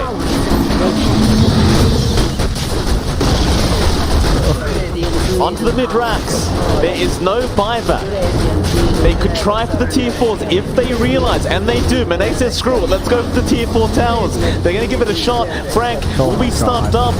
Leo, he has buyback, he might need to commit. Mui is in with the BKB and the Magnetize. He'll start the fight. Leo right in onto Monet, trying to get the PL. Doppel out. Monet still trapped up in the Sprout. Might just go down here, but the Sunray keeping him alive. Now the Dream Call there from White. They'll turn right back around. This one could be all over. They're going to clear them out if they're not too careful. Thunder Predator still alive, however. White moves in for another Dagon hit. Frank might just die. No. He'll survive through the False Promise and Asta. They're going to work their way out. That was looking very tight for Thunder Predator. But it seems as though we have a much more even game than I first thought. As MNC maybe scouted, I hear a ways down. They're going to go after Frank. Poor Frank. He didn't sign up for this. Meanwhile, MNZ does kill off XXS, but Monet's your real problem. Leo style, just going to try and evolve this wolf. Impale is out. They've caught Frank. He's out of mana, but the False Promise is there. Frank can just barely move right now. Let's get away. Ooh. All right. On the edge here for Thunder Predator. The one boon they have on Thunder Predator's end is it is a long cooldown for the Wolf Bite. It's about 80 seconds. So once you know that Wolf Bite's out, once it fades, you can look to make a play. The next Roche is another long one, 2 minutes once more, so no immediate Roche here for Thunder Predator. They need that up, although... We go, MNC, they've caught Mad. Mid lane. White Album, gonna be just fine.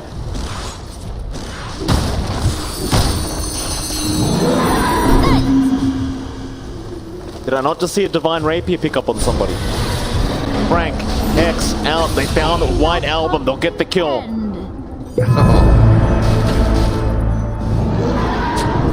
Into the high ground. Under Predator, this could be the opportunity they've been looking for. It's a 3v5 scenario. Buyback committed on White Album.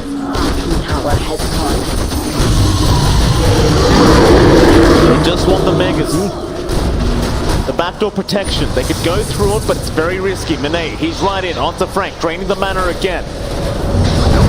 Frank looks like he has been left behind. False promise will fly out. Is that really going to be enough? Not quite. The coil to lock them down from White Album, and Monet is still going onto that DP. They found MJ. They'll find the DP, and they will hold high ground again. Asta, they are not done yet. Oh, they're really putting up a fight here. Thunder Predator slowly losing this lead just a bit. They forced the buyback. They want to get something done. Roche is going to be up in half a minute. That's going to be where all of this breaks down.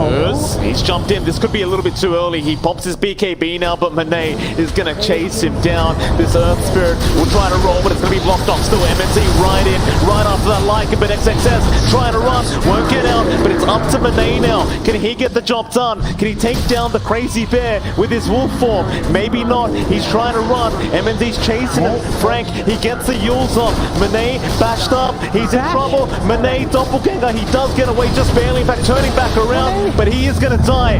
He'll have buyback. He'll commit immediately, but White Album has died back on the puck. Onto Lan M. That'll be the Nick's gone. They have to fight for the Ursa. Rather the Roshan. Comes out right in time. They got the Mega Creeps from the wave just shoving in, along with Leosol perhaps just getting a couple of sprouts off. And this has everything. Aegis, Cheese, Refresh, Ags. It's going to be a big spike for Thunder Predator. They do not have the bodies to throw forward here. And the Wolf form is not enough. You get the Ags up onto Leosol, so that's Ag Shard and Ag's Blessing on the NP. Lower cooldown on the Wrath of Nature. The duration is scaled up, and it is going to be a lot more coming out here from the NP when he gets a good Wrath of Nature off. Down to tier 4s here for Aster. Not out of it yet. Respawn on XXS is fairly short. He's going to be back up soon, but there's a double damage rune here. If only Thunder Predator could see that one. Could be big. Could be. DOTA Plus still giving a 23% chance to Aster. Monet's going to have the Abyssal soon, that will help. Megas are coming in though. Menzi very slowly walking his way over. He's got no boots on. Come away. Exorcism going to be popped. They're going to try for the T4s immediately without the puck being around. MNZ jumping in, but Lan M immediately with the impale. Roll from Moose, not going to be on target. MNZ still fine, jumping back in now after the next assassin. They might just get him. Lan M going to try and run away. He does make it, or rather not. Mad also dying. They'll buy back on the Phoenix now. Still willing to fight. Onto Frank. XXS, he's dying to Leo style. And it's up to Monet basically. Monet and Mad versus the world. Rolling from Moose, kicking right back in, and he gets bashed by the Ursa. MNZ just about to die, but not quite. As it looks like this game might finally be over. MNZ still trying to deal with Monet. Monet trying his best to get the Aegis, but can they really defend? No, they can't. That'll be the dieback on Monet, and that'll be the end of game 1 between Thunder Predator and Aster. That'll leave one game left for tonight. See if Aster out this series.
really needs to. They pick this hero up because it's going to have this sort of matchup that will allow them to just get these early items on very quickly and give them the ability to just sort of move into these side lanes, really punish the other cores of Vici Gaming before they've really come online. Darks here on the bottom, like they have a good combo this time around. Like we've seen one game with the Darks here, fake him into nothing pretty much. This time around, into Disruptor ulti, it's gonna be good. Into next Assassin stun, they have so much potential with the combination. It doesn't seem like that good of a, you know, Darkster game in terms of like what they have. Rubik Clift, they're always gonna be like X mark, which is going to be great against not just that, not just Surge, but also like potential Glimpse counterplay to it, which is easy doable. UIW on the top lane, getting the pull off, not really. Sometimes I lie. FNG, because FNG, you know, he's a good player. He messed what I was trying to say. Still, PYW gets at least one creep there on the side. Bottom lane. Oh. I'll get DY. Oh, the Iron Shell damage enough as they chase him down. Poyo tries to stand his ground with the Blood Bright. Not enough damage, of course, to fight through these heroes alone. DY gone. Lane limp. Once again, running him down. We'll see. CS 9 for 4, 10 for 4 against the 6 for 0. Ori's still able to find a few CS here and there, lining up the creeps. Yeah, but the problem is you like don't have the damage to last hit with. You're running out of regen because you have Boots of Speed, so it needs to bring some kind of regen to the lane. The good thing is lane is pushing into the tower, so he's gonna get some farm eventually. Double range creep, we'll clean that with the Tidebringer. Actually, didn't quite get the angle. And 3 range creep, so Limp's going to be able to continue out to the denies. I say that Limp does miss one of the denies, so Ori. Yeah, I'll just rename myself, you know, to like cost, because this is the second time that I lied 2.5 minutes in. Not very proud, but you know, I'm getting those lies out at the start, so. Well, the real truth's coming. Yeah, exactly. Saving the good stuff. Saving the good stuff for later. Pango with the Swashbuckle. Like Nico Baby needs to be careful. Pango here once again. 11. Not the same item build this time around. He picks up the bottle because he is being pressured a bit more last time. Like, he was not supposed to die in that lane. This time around, they have a good kill potential with the Disruptor, Thunderstrike, and just the Darkpack Slark plus a Pounce. He still did not skill a point in the Essence Shift, even though he is playing against the melee enemy core. Yeah, I guess just feels that he's not really going to have the opportunity, or you know, any sort of time he gets. Even just like a second hit off. Old 11's always going to break the distance. Swashbuckle. Bottom. Attempt here with the setup. Of course, the Spike Carapace. He'll do that each time Poyo tries to get aggressive, and they're walking him down, and with the Iron Shells, they'll get the kill. And playing aggressive with the Blood Bright seems almost impossible when there's a Nyx Assassin ready to just turn it on against you, getting that burst damage back your way with the Spike Carapace. It's an easy setup, definitely. Like, other than that, they don't have that much uncontrollable damage. Still feels like a really good Nyx Assassin game, also against the Phoenix and the Sunray. I've seen in the Chinese region when they're playing against the Nyx Assassin, whether it's position 4 or 5 Phoenix, they try to buy a BKB. Like, it's something that I've not seen in other regions, because Nyx Assassin is really not that popular after getting the nerfs and removing the break from his Vendetta, but something to think about. Bottom lane, despite the pressure onto Poyo, Arm still looks to be strong. Just as much, if not just a little bit more than that of Nico Baby up on the top lane as a slot. Mid, continue to go pretty much as expected here. Limp getting a severe lead against that of Ori, 30 for 14 against that 15-1. Top lane PYW, able to right-click down FNG underneath the tower. That's a solo kill. 11 has a full bottle, level 4. Like, Pango is just a strong laner overall. Like, he cripples a lot of the heroes. That could also be a bit problematic. Ori on the mid lane. He's got the X-Mark back into the Tara. DY and PYW turning up, usually able to hold back Limp. Hansken come over at the angle to find the lockdown onto PYW. Yeah, get something out of it, Alliance, but get the kill that Limp was hoping for onto Ori. G Gaming able to keep their mid safe. Good. Like both of the cores of Alliance rely heavily on the right clicks to deal the damage, which could be a big problem. Just playing into Pangolier, you know, the disarm just feels so good. Ori will get level 6 pretty soon, so they could potentially try to play more aggressive on the mid lane with one rotation. It's a possibility that they get a kill. They're leaving Poyoyo alone on the bottom, will hit level 6.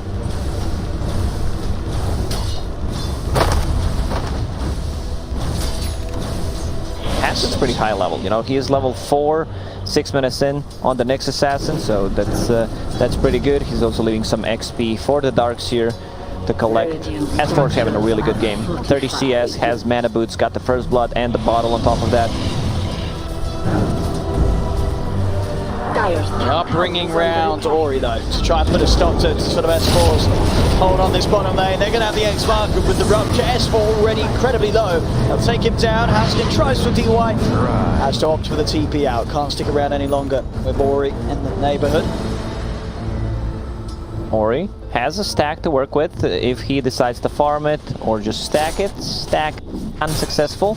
If he continues to jungle, DY should be the one on the mid lane trying to get some XP on the Phoenix, because they can leave Bloodseeker on the bottom a bit alone. Top lane's going well, once again. 11 having a really good time after the laning stage, hits level 6. Big stack from Alliance getting cleared up. They will get pretty much all the neutral items in this. Some lovely ones as well here. The PG getting the trinket. Burst is going to be very nice, even just on the supports, that little bit of extra spell damage. The difference, DY in the mid, just pick up his level 6.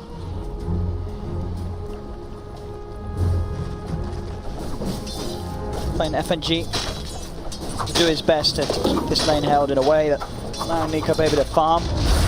See Nico Baby's falling behind a little bit on the CS. Pressure building up on the top lane. It's being made also around the central area as Ori. Quite able to get in range there for an X-Mark grab to Alliance. Take that double damage rune away from him. 11 TP, but let's see if they can find any openings. Doesn't seem like it. Darkseer's having a good time. You know, he's not being contested. He managed to kill him once, has a point in Vol of Replica. Going into mech. Value from the mech just for the whole team. You will also need to have some kind of a dispel against the Bloodseeker's silence.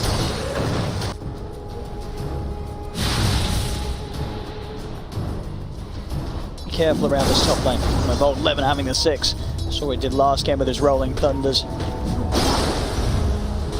Every reason again to believe that he's going to be able to find the same chance to have a similar level of impact.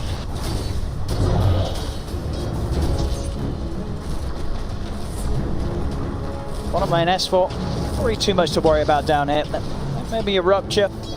TP cancel between the two of these heroes. Rio and DY always play aggressive and to TP out if they do try and go for the rupture. Interesting build from Lim. He's going Blade Mail, first item.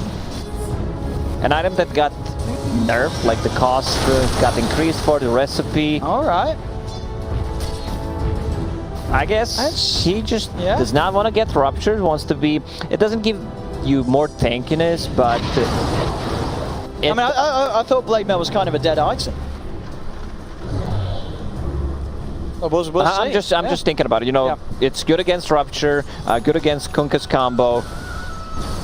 A bit of armor. Like the armor also got nerfed since Chainmail is giving 4 armor. I just don't find that item like really good right now. I feel like it's pretty mediocre. We'll see how it's gonna go. Because like he can sit in the Sunray with the Blood Right, possibly like Pango Swashbuckle, but eventually you still want to farm a BKB. Without having the ult, you also don't have like the setup for your static link. You do not have enough like mana regen to keep spamming your spells. And you don't have anything to cancel the TP. No. We'll see if it maybe sort of the return damage does kind of catch some of these heroes from VG Gaming off guard. We'll see sort of how much of an effect it does have in the team fights when Limp pops the active. Dire's top tower has fallen. Slow start here between the two teams. 11 minutes, 2-3. Middle tower is under attack. He's going to TP in, and he's going to try and run himself away with the surge. FNG dropping the static stop, but Old Lem, he's already rolling around with the Thunder. FNG will get taken out. The Alliance, they've got to run. Nothing to be done here, even with the ults used with the static stop and the wall dropped. No fight to be had there, though, by Alliance. Kunkka is just a bit too tanky to take down at the moment. Like, they need to isolate him with the Nyx Assassin or just inside the Static Storm. Possibly focus by a Slark, especially when he finishes that armlet, which is very close to.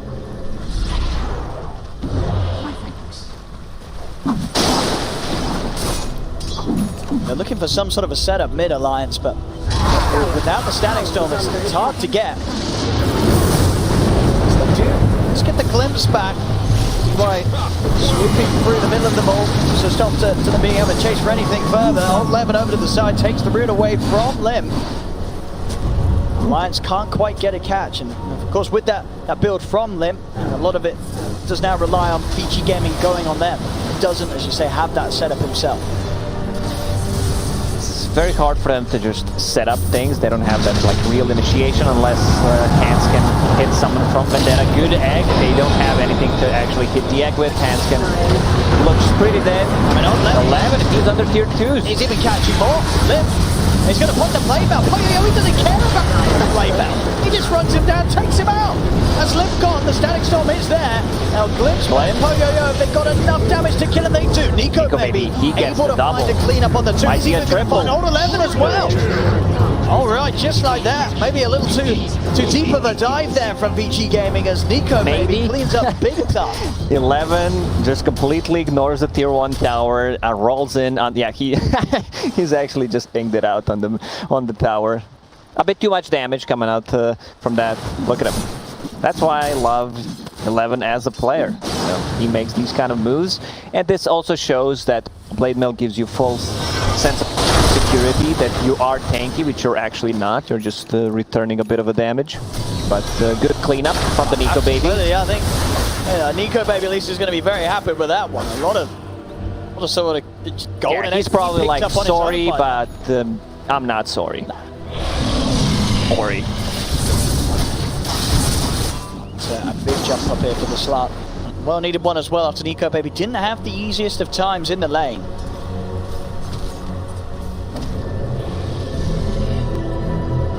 They want to smoke, set up some vision. Glimpse is maxed out because FNG survived long enough. Fight, got all that experience. Here we go. Able to catch it. So I want to say that he's actually going to get him away. They've got to get him alive. Static Storm's one, but he's too speedy. He gets straight back. Dragon killed him. The Dragon takes him down. Speed is out. Denied away from the benefits of Alliance, and boat comes crashing down over the head of Nico baby. As the Slark will fall. Oh, good day. Up in the high ground. If I see it, get out. Can they do slip time? They can. They'll bring down the Supernova. Limp also able to claim Old 11's life. Limp gets the double kill. 3 dead on both sides. They're still chasing. FNG out of mana. For a moment, I thought that looked like a really, really good egg, but they managed to actually hit it. And the last hit, I think that was the last stick. If the egg goes off, Phoenix with the level 4 Sunray could make a turnaround play. Still, decent fights, you know, for Alliance. A better trade, I would say. Poyo-Yo, a bit unlucky there. We're gonna see it again. Like Raindrop keeping him alive. I mean, he was so close to living. 15 HP, runs out. Double flips back disarm into the by static zone. 11, and then the dragon just says, says yeah, no. nope. Oh no. There we go. It's a nice move from the side as well from Ori, just securing that kill onto Nico Baby. Otherwise, he absolutely gets away. Yeah, as you say, this is why so like close. Dragon Knight is the main, Davion is the main character in the anime. Like he needs to get rid of this stuff so that it does not happen. Oh, yeah, you can't underestimate the power of the dragons. Mid lane, they get the blocks back. Will be on the ground a bit of static some more. He's pretty tanky with his armor though. And too tanky to be dealt with. They've got to back off now, Lim. He's got the movement speed to get himself away from old 11. Dust out. Oh, Can scared. Rolling Thunder keeping him held in the blood rush. The spike carapet's off, but he's taken down. Nico Baby trying to turn the fight around onto Poyo-Yo. Low buff. Give Poyo-Yo a bit of safety. See if they've got enough damage. Nice jump by Nico. Baby's in again. They'll finish him off. The Bloodseeker falls. Nico Baby gets another Essence Shift stack. Is a great conductor. Bloodseeker definitely needs a BKB to be able to just go in. They don't have any like real right click. Needs to be careful about the Razor, but with the BKB he can feel more secure. He's speedy enough to break the link.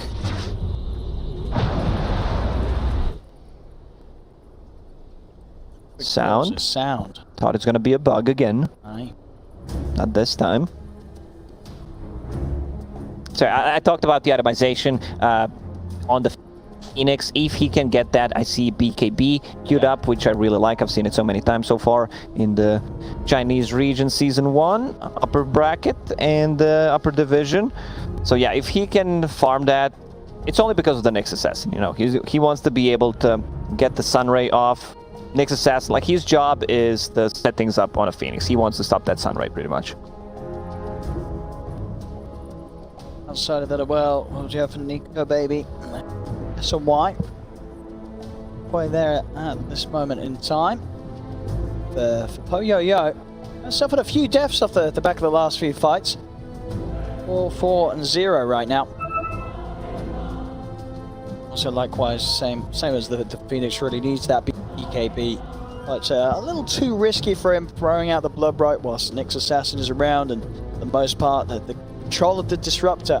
When you were checking been an issue.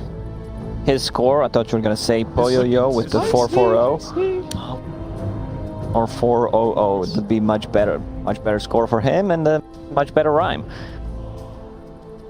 Rubik has some decent spell to steal, like nothing too good. Could potentially steal like Vacuum into Torrent combo, into Boat combo. A Nyx Assassin stun is pretty good, and like a Static Storm is also fine. Iron Shell is not that bad. Use it on the Bloodseeker, he goes in, just get some extra damage on him.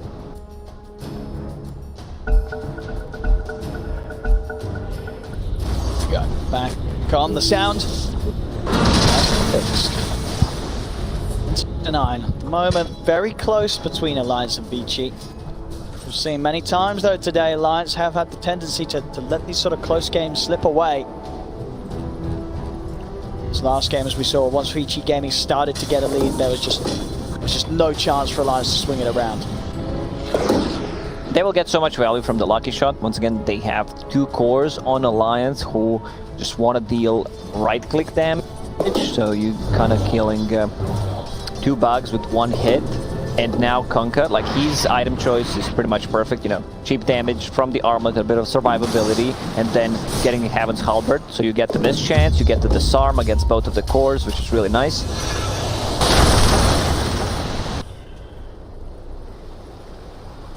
They are starting to respect Nico Baby a bit more now though. It's a lot. And Nico Baby's big, like he has a lot of farm, has that status resistance, also can easily play with the Dark Seer.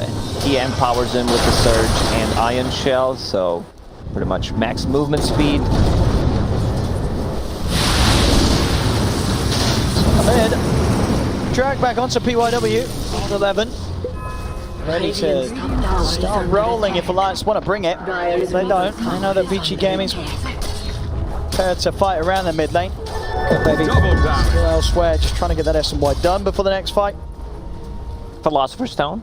found by Hanskin, so that's going to help him quite a lot. Nyx Assassin does not have any farming tools and clear the creep waves, especially if he does not have a Meteor Hammer, which doesn't feel like that good of an item on the Nyx Assassin anymore. You like prefer to have a Yule Scepter for setting things up, also like resetting your Carapace, like Carapace into Yule Scepter into possible another Carapace. Okay, leading the charge, Ori. The DD. Trying to start things, standing some down, he's able to step out of the side of it, then post the BKB, he's got the link on. Keeps himself straight on top of Ori. Nico Baby jumping over as well. The boat comes crashing down, but Limp, with the remainder of that BKB, can stay on target. Takes down the Kunka. Now over towards Old 11, they jump in, he's underneath the wall. Slight Carapace comes out, set up to grab him. As Limp picks up the 2. Now VG Gaming, they're on the retreat. They've got to run. Limp and Nico Baby chasing now PYW, the stolen pounds. Buy him a bit of space, but Nico Baby too speedy. As a run down, PYW get another Alliance. Solid fight here from their side of the map as VG Gaming try and bring it to them. Limp with that BKB just rendering sort of just Ori's physical damage output. I'm not sure what the plan was there, because Poyoyo, he did not even want to join a team fight. I feel like a bit of a disconnect. You know, if I could be on their Discord, what they're saying is, Bloodseeker saying, you know, I want to farm a BKB, I'm not joining a fight until I get one, while the rest of the team smokes up and tries to fight 4 versus 5. Oh, Poyoyo. Oh, Nico Baby. With the Shadow Dance out, a quick TP. Oh, they got the Torrent in time. Well, they don't. He's away. It's a close one. That was a good fight from Alliance, you know. Could blame it a bit on the Bloodseeker, but yeah, now he has a BKB, he's ready to join fights. I thought they were going to wait for a BKB on a Bloodseeker. Kunkka was very close to the Halberd, and Pangolier to his Blink Dagger. Talking about the Pangolier, Old 11 shows himself on the creep wave. Hanskin was there waiting to catch with the Spike Carapace, but wasn't needed. A stun enough. Get Limp. FNG close enough range to control him. Razor has Bullwhip as his neutral item, which I really like, you know, fits the lore. Has some double whip action ready to go. Attacks twice, actually. To see it. Radiant's top tower is under attack. That AC next then. Stone already at the ready in this tower. Gaming, they want to try and hold. They're still without Old 11 for a few seconds. To let this tier 1 go down.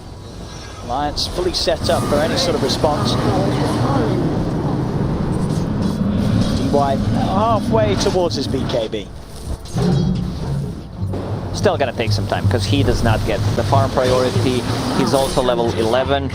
You would want me to be at level 12 because it's much harder to kill the egg. But the good thing is he's holding on to Philosopher's Stone. That will help him out getting that BKB for sure.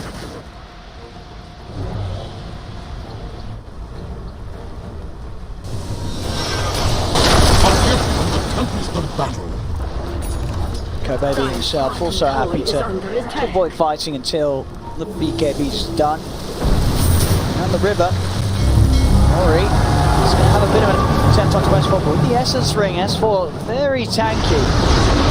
The kill that he can go for. Try and maybe turn things with the setup of the Yawls over to the side. The Horde roll. He comes straight in, but he's been chased a little bit. Doesn't matter, they still have the control to take out Hanskin. Limp, with the BKB and the status goes towards Ori.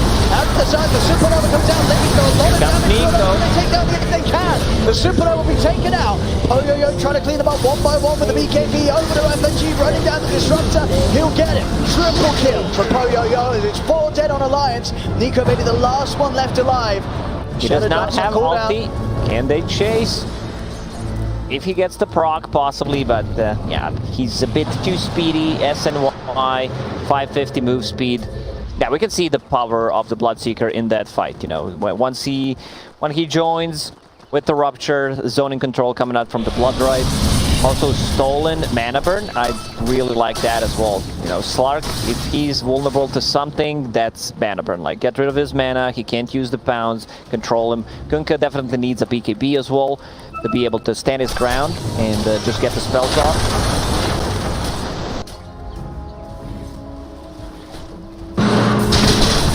Keeping it close, all mid. It's just Hans Ken alone, so nothing more than a bit of a nuisance for old 11. Close one. Nico Baby and Poyoyo right by each other at the top of the farm. It's Poyoyo going for the butterfly this game, knows that both the Slark and the Razor are unlikely Just to want to build click. the True Strike. Yeah, these are not the heroes that like to build MKB, but maybe they might be forced to. It's a lot of best chance. Yep. Because Konka also has that Heaven's Halberd, so one of them might need to go for it. Like without it, they're going to struggle to have the burst to take down these heroes that are only getting tankier, Ori in particular. Already with the high HP, buff at the boat. Not going to be a simple kill, this Kunkka. Sorry. Be able to find FNG. A little bit of a catch. Another kill for Poyoyo. Bottom tower is under attack. Both of the cores farming the same spot. Someone needs to say, you know, I'll go different direction. They kill the Disruptor. He still has the buyback. They're using the scan, so they know something is up. Pango with the Arcane Rune. This could be problematic if they decide to take the fight. You know, Swashbuckle on low cooldown, 5.6 seconds. Rolling Thunder might even use it twice in a team fight. This is long enough. Let me get started in. Pretty much hitting the trigger, but focusing down Ori. Nico Baby tries to stay on target. Turnover with the Bloodseeker. And Poyoyo's got the movement speed to get up to the high ground. On the left, it's back over. And at the Rolling Thunder, catch it. Nico Baby, the vacuum mode onto the tree. Straight back into the stuff from Hansken. And then falls in with the setup. They bring down Poyoyo. They take down PYW. Old 11 down as well. PYW will buy back, but there's no buyback available on Old 11. He can't return to the fight. VG Gaming, they can't hit back against Alliance. As Alliance, they'll take the team fight, head towards the pit. That was such a great execution from Alliance there. Vacuum into 3-man impale. This is why, you know, these two heroes have been paired up a long time ago together. It still works. There was no static storm, but nice done. Like, this is something that we want to see. This kind of execution is what makes Dota such a great game. And excellent time to fight there from Alliance, coming in and disrupting this Roche attempt of VG Gaming. And Old 11 getting a great start coming back over, but as we see here, S4 steps up, drags back on all of them. Yeah, it does not get better than this. Back in the action, bottom lane. Nico Baby getting in aggressive onto Ori, starting to dive him underneath the tower. One bounce back, Old 11. Can chase them down with the Rolling Thunder. Limp's actually going to put the BKB. Not going to leave this up to any chances of VG Gaming commenting on it. Okay. He was a bit afraid there, you know, if they collapse on him, but Kunkka had no mana whatsoever. Don't think they would be able to do it. Better BKB than sorry, right? You don't want to be that one that dies with it. With that off cooldown. Radiant's bottom tower is under attack. Lines. A good lead now, 6k ahead. We're playing FNG. Something, any chance of Poyoyo leading in with either of his spells. Plenty though, 400 health. Starting to get rather tanky himself on the Bloodseeker. The Butterfly soon to be on its way out. So they're going to look to Ori. The Baby. Starting to build up some of the stacks. The Basher now as well, so some good control. The wall's going to be well onto Ori. Ori can't run away from this. Another kill for Nico Baby. He's even thinking about going for more. He's diving over towards DY. DY does have a supernova. He might not even get the chance to use it if Nico Baby finds the hits. And yeah, he's holding off on using that ultimate. Knows that he'd be dead anyway for the power of the slot. Got the first hit bash. 11. Getting caught. And S4's over. Drags it back in the vacuum. No chance for Old 11 to get out with any of his abilities. Alliance down 8k lead. These last few moves. This is the sort of Alliance that I feel like people expected to see, and we just haven't been getting it yet today. But in this game, game 2 against VG Gaming, they're really turning it up.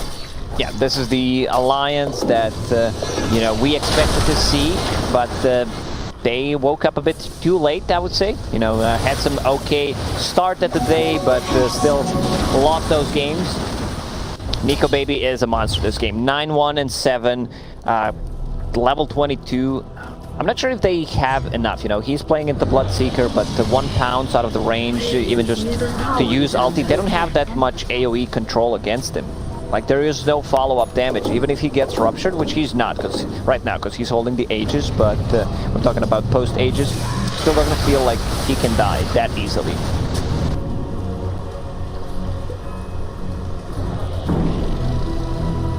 See what they can get done here. Vici Gaming on the high ground. Alliance have the wards out. Some good info of any movements from Vici Gaming as they step outside of the base. S4 is making the whole team tanky. 2 charges on the Iron Shell, which increase your HP with the Aghanim Scepter. Also the Guardian Greaves on top of that. It's gonna be much easier to execute the combo since Nyx Assassin picked up a Blink Dagger. Also, maybe it's time Rolling Thunder. No Static Storm. I didn't want to drop it here, FNG. So on 11. Be granted the freedom to roll away back over inside of the base. What's going on here? Nico Baby's pulling them back. As Poyo had to put the BKB to head back to the base there. Some aggressive moves from Alliance inside the base. I mean, as you say, they know how strong Nico Baby is right now. He can get away with this, and very little Vici Gaming can do to punish that sort of dive. The Alliance are free to make. They want to keep fighting, you know. They want to keep the pressure on the map. Still 40 seconds left.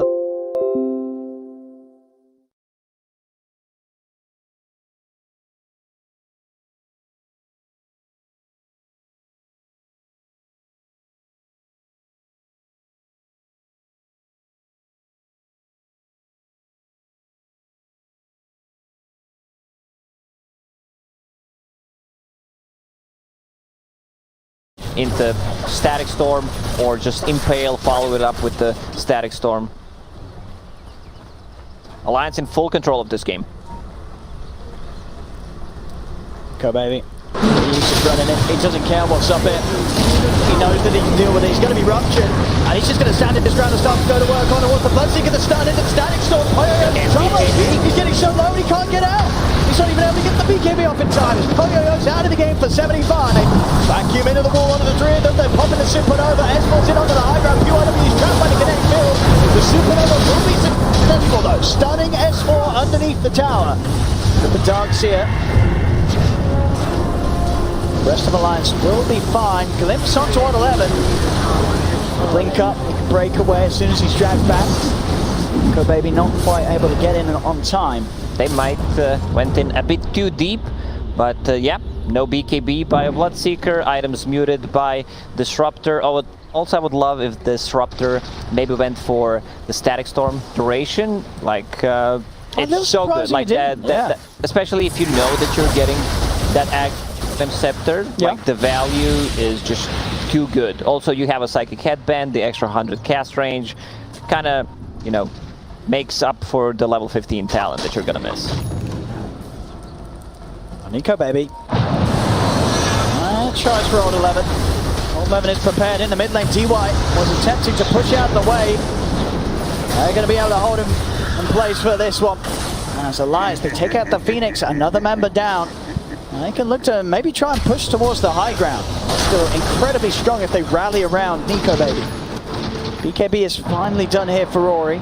So have a bit of a better measure to keep himself alive if Alliance do get the jump on him. Just say they've just got to be so ready for that Static Storm each and every time. They can't hold on to these BKB charges. They've got to use them very early.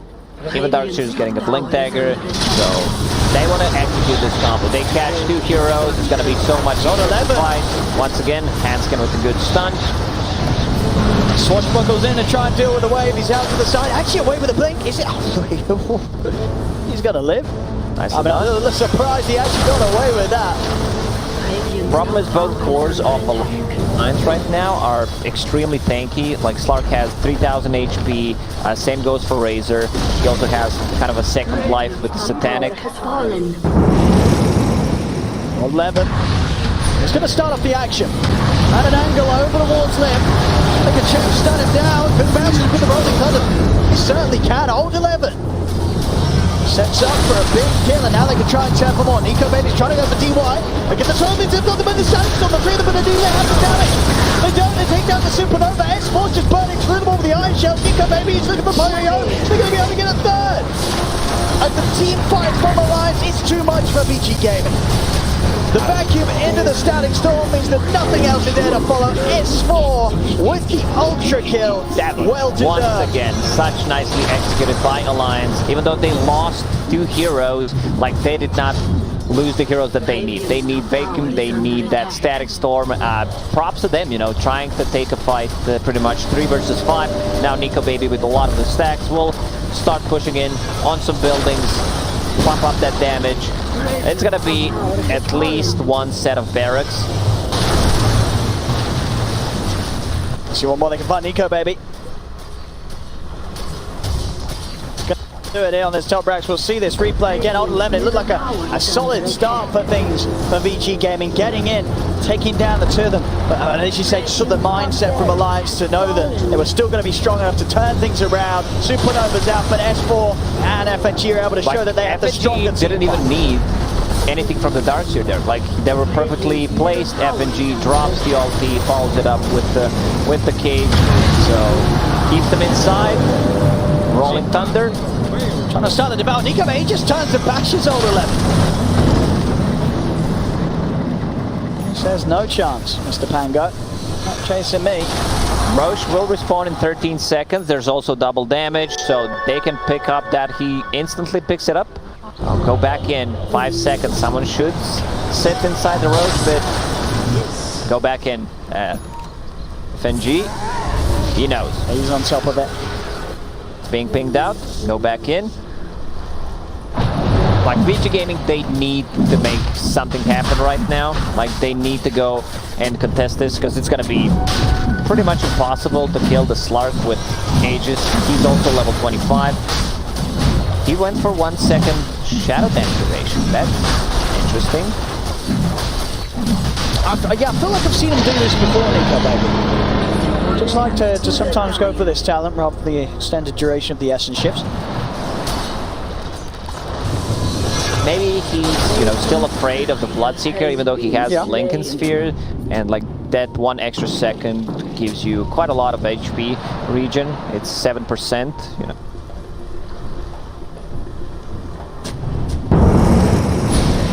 Nico Baby, I'm going to be able to get the jump on him here. Old 11 starting off the action. Nico Baby with many ways to get out. Dark Packs as well as the Aegis and the BKB still ready to pop. Nico Baby going to target the hit. First hit bash into the Abyssal Blade over on towards the Pangolier. Old 11 trying to run, but he's been leashed. Old 11's out. There's no buyback on him. He's down for 75, 300 gold short of the buyback. Nico Baby with Torrent. As a BKB and ulti. Again in the ones. Yo, just have to commit the BKB for that though. See Nico Baby, he's now ready to turn. With the BKB already used for Poyo-Yo, he's going to have nobody get himself out of it. The Static Storm's down, the vacuum onto the 2 of them. They trap Poyo-Yo. Now on top of Ori, a Supernova in the fountain will do nothing at all. As Alliance. Buyback from Ori. Also lost the gem. Can they actually get Limp? Olympics very tanky Nico Baby. Oh, he's going to start fountain diving. Here we go. The fountain diving begins. He's looking for BYW. He's going to be able to take him. This is it. This is how you boost the confidence. GG, well played.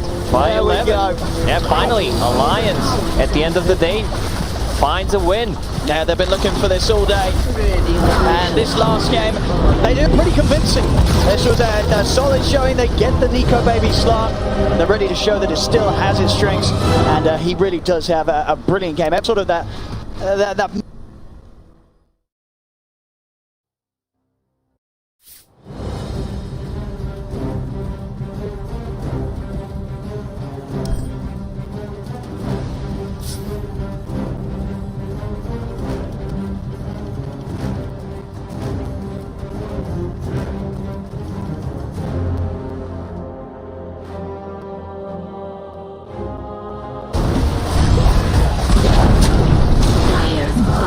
tower has fallen. Aster can't fight. Menzi into the back lines, onto White Album. White be able to walk away from that, but Leo just back onto the bot racks. Be 1 racks down. Under Nature's Wrath, my god, that's a lot of damage. That'll be it, Thunder Predator. Right back out. Dire's top tower is under attack. Just surgical play. Oh man. 15k net worth lead now. Dota Plus already at 91%. Dire's top tower This is is tough for Aster. Look at MNZ, Mike. Just lacking the Vit booster for a full heart. Imagine squashing a tick bug like that. I sure can't. You need a very big slipper to squish him down now. Thank you for that, John. We'll start. Almost has a Daedalus up. MNZ. Gucci in, they know how strong they are. They know they can take any fight they want at the moment, and Aster will have no answer. Monet getting a jump. Silence is out with the boulder smash. MNZ, he'll just keep going. The spin is there, but it will not save from the right-click damage. Arena down as well. Monet, he lost the spear. The timing from MJZ onto the egg. MNZ takes that out. It's just domination. They call it, they've had enough. It's torture shot. It's torture live on stream. 8-0 from the side of Thunder Predator. Go on, John. Say the damn slug. What is it, John? Go! Thunder Predator 8-0 South America.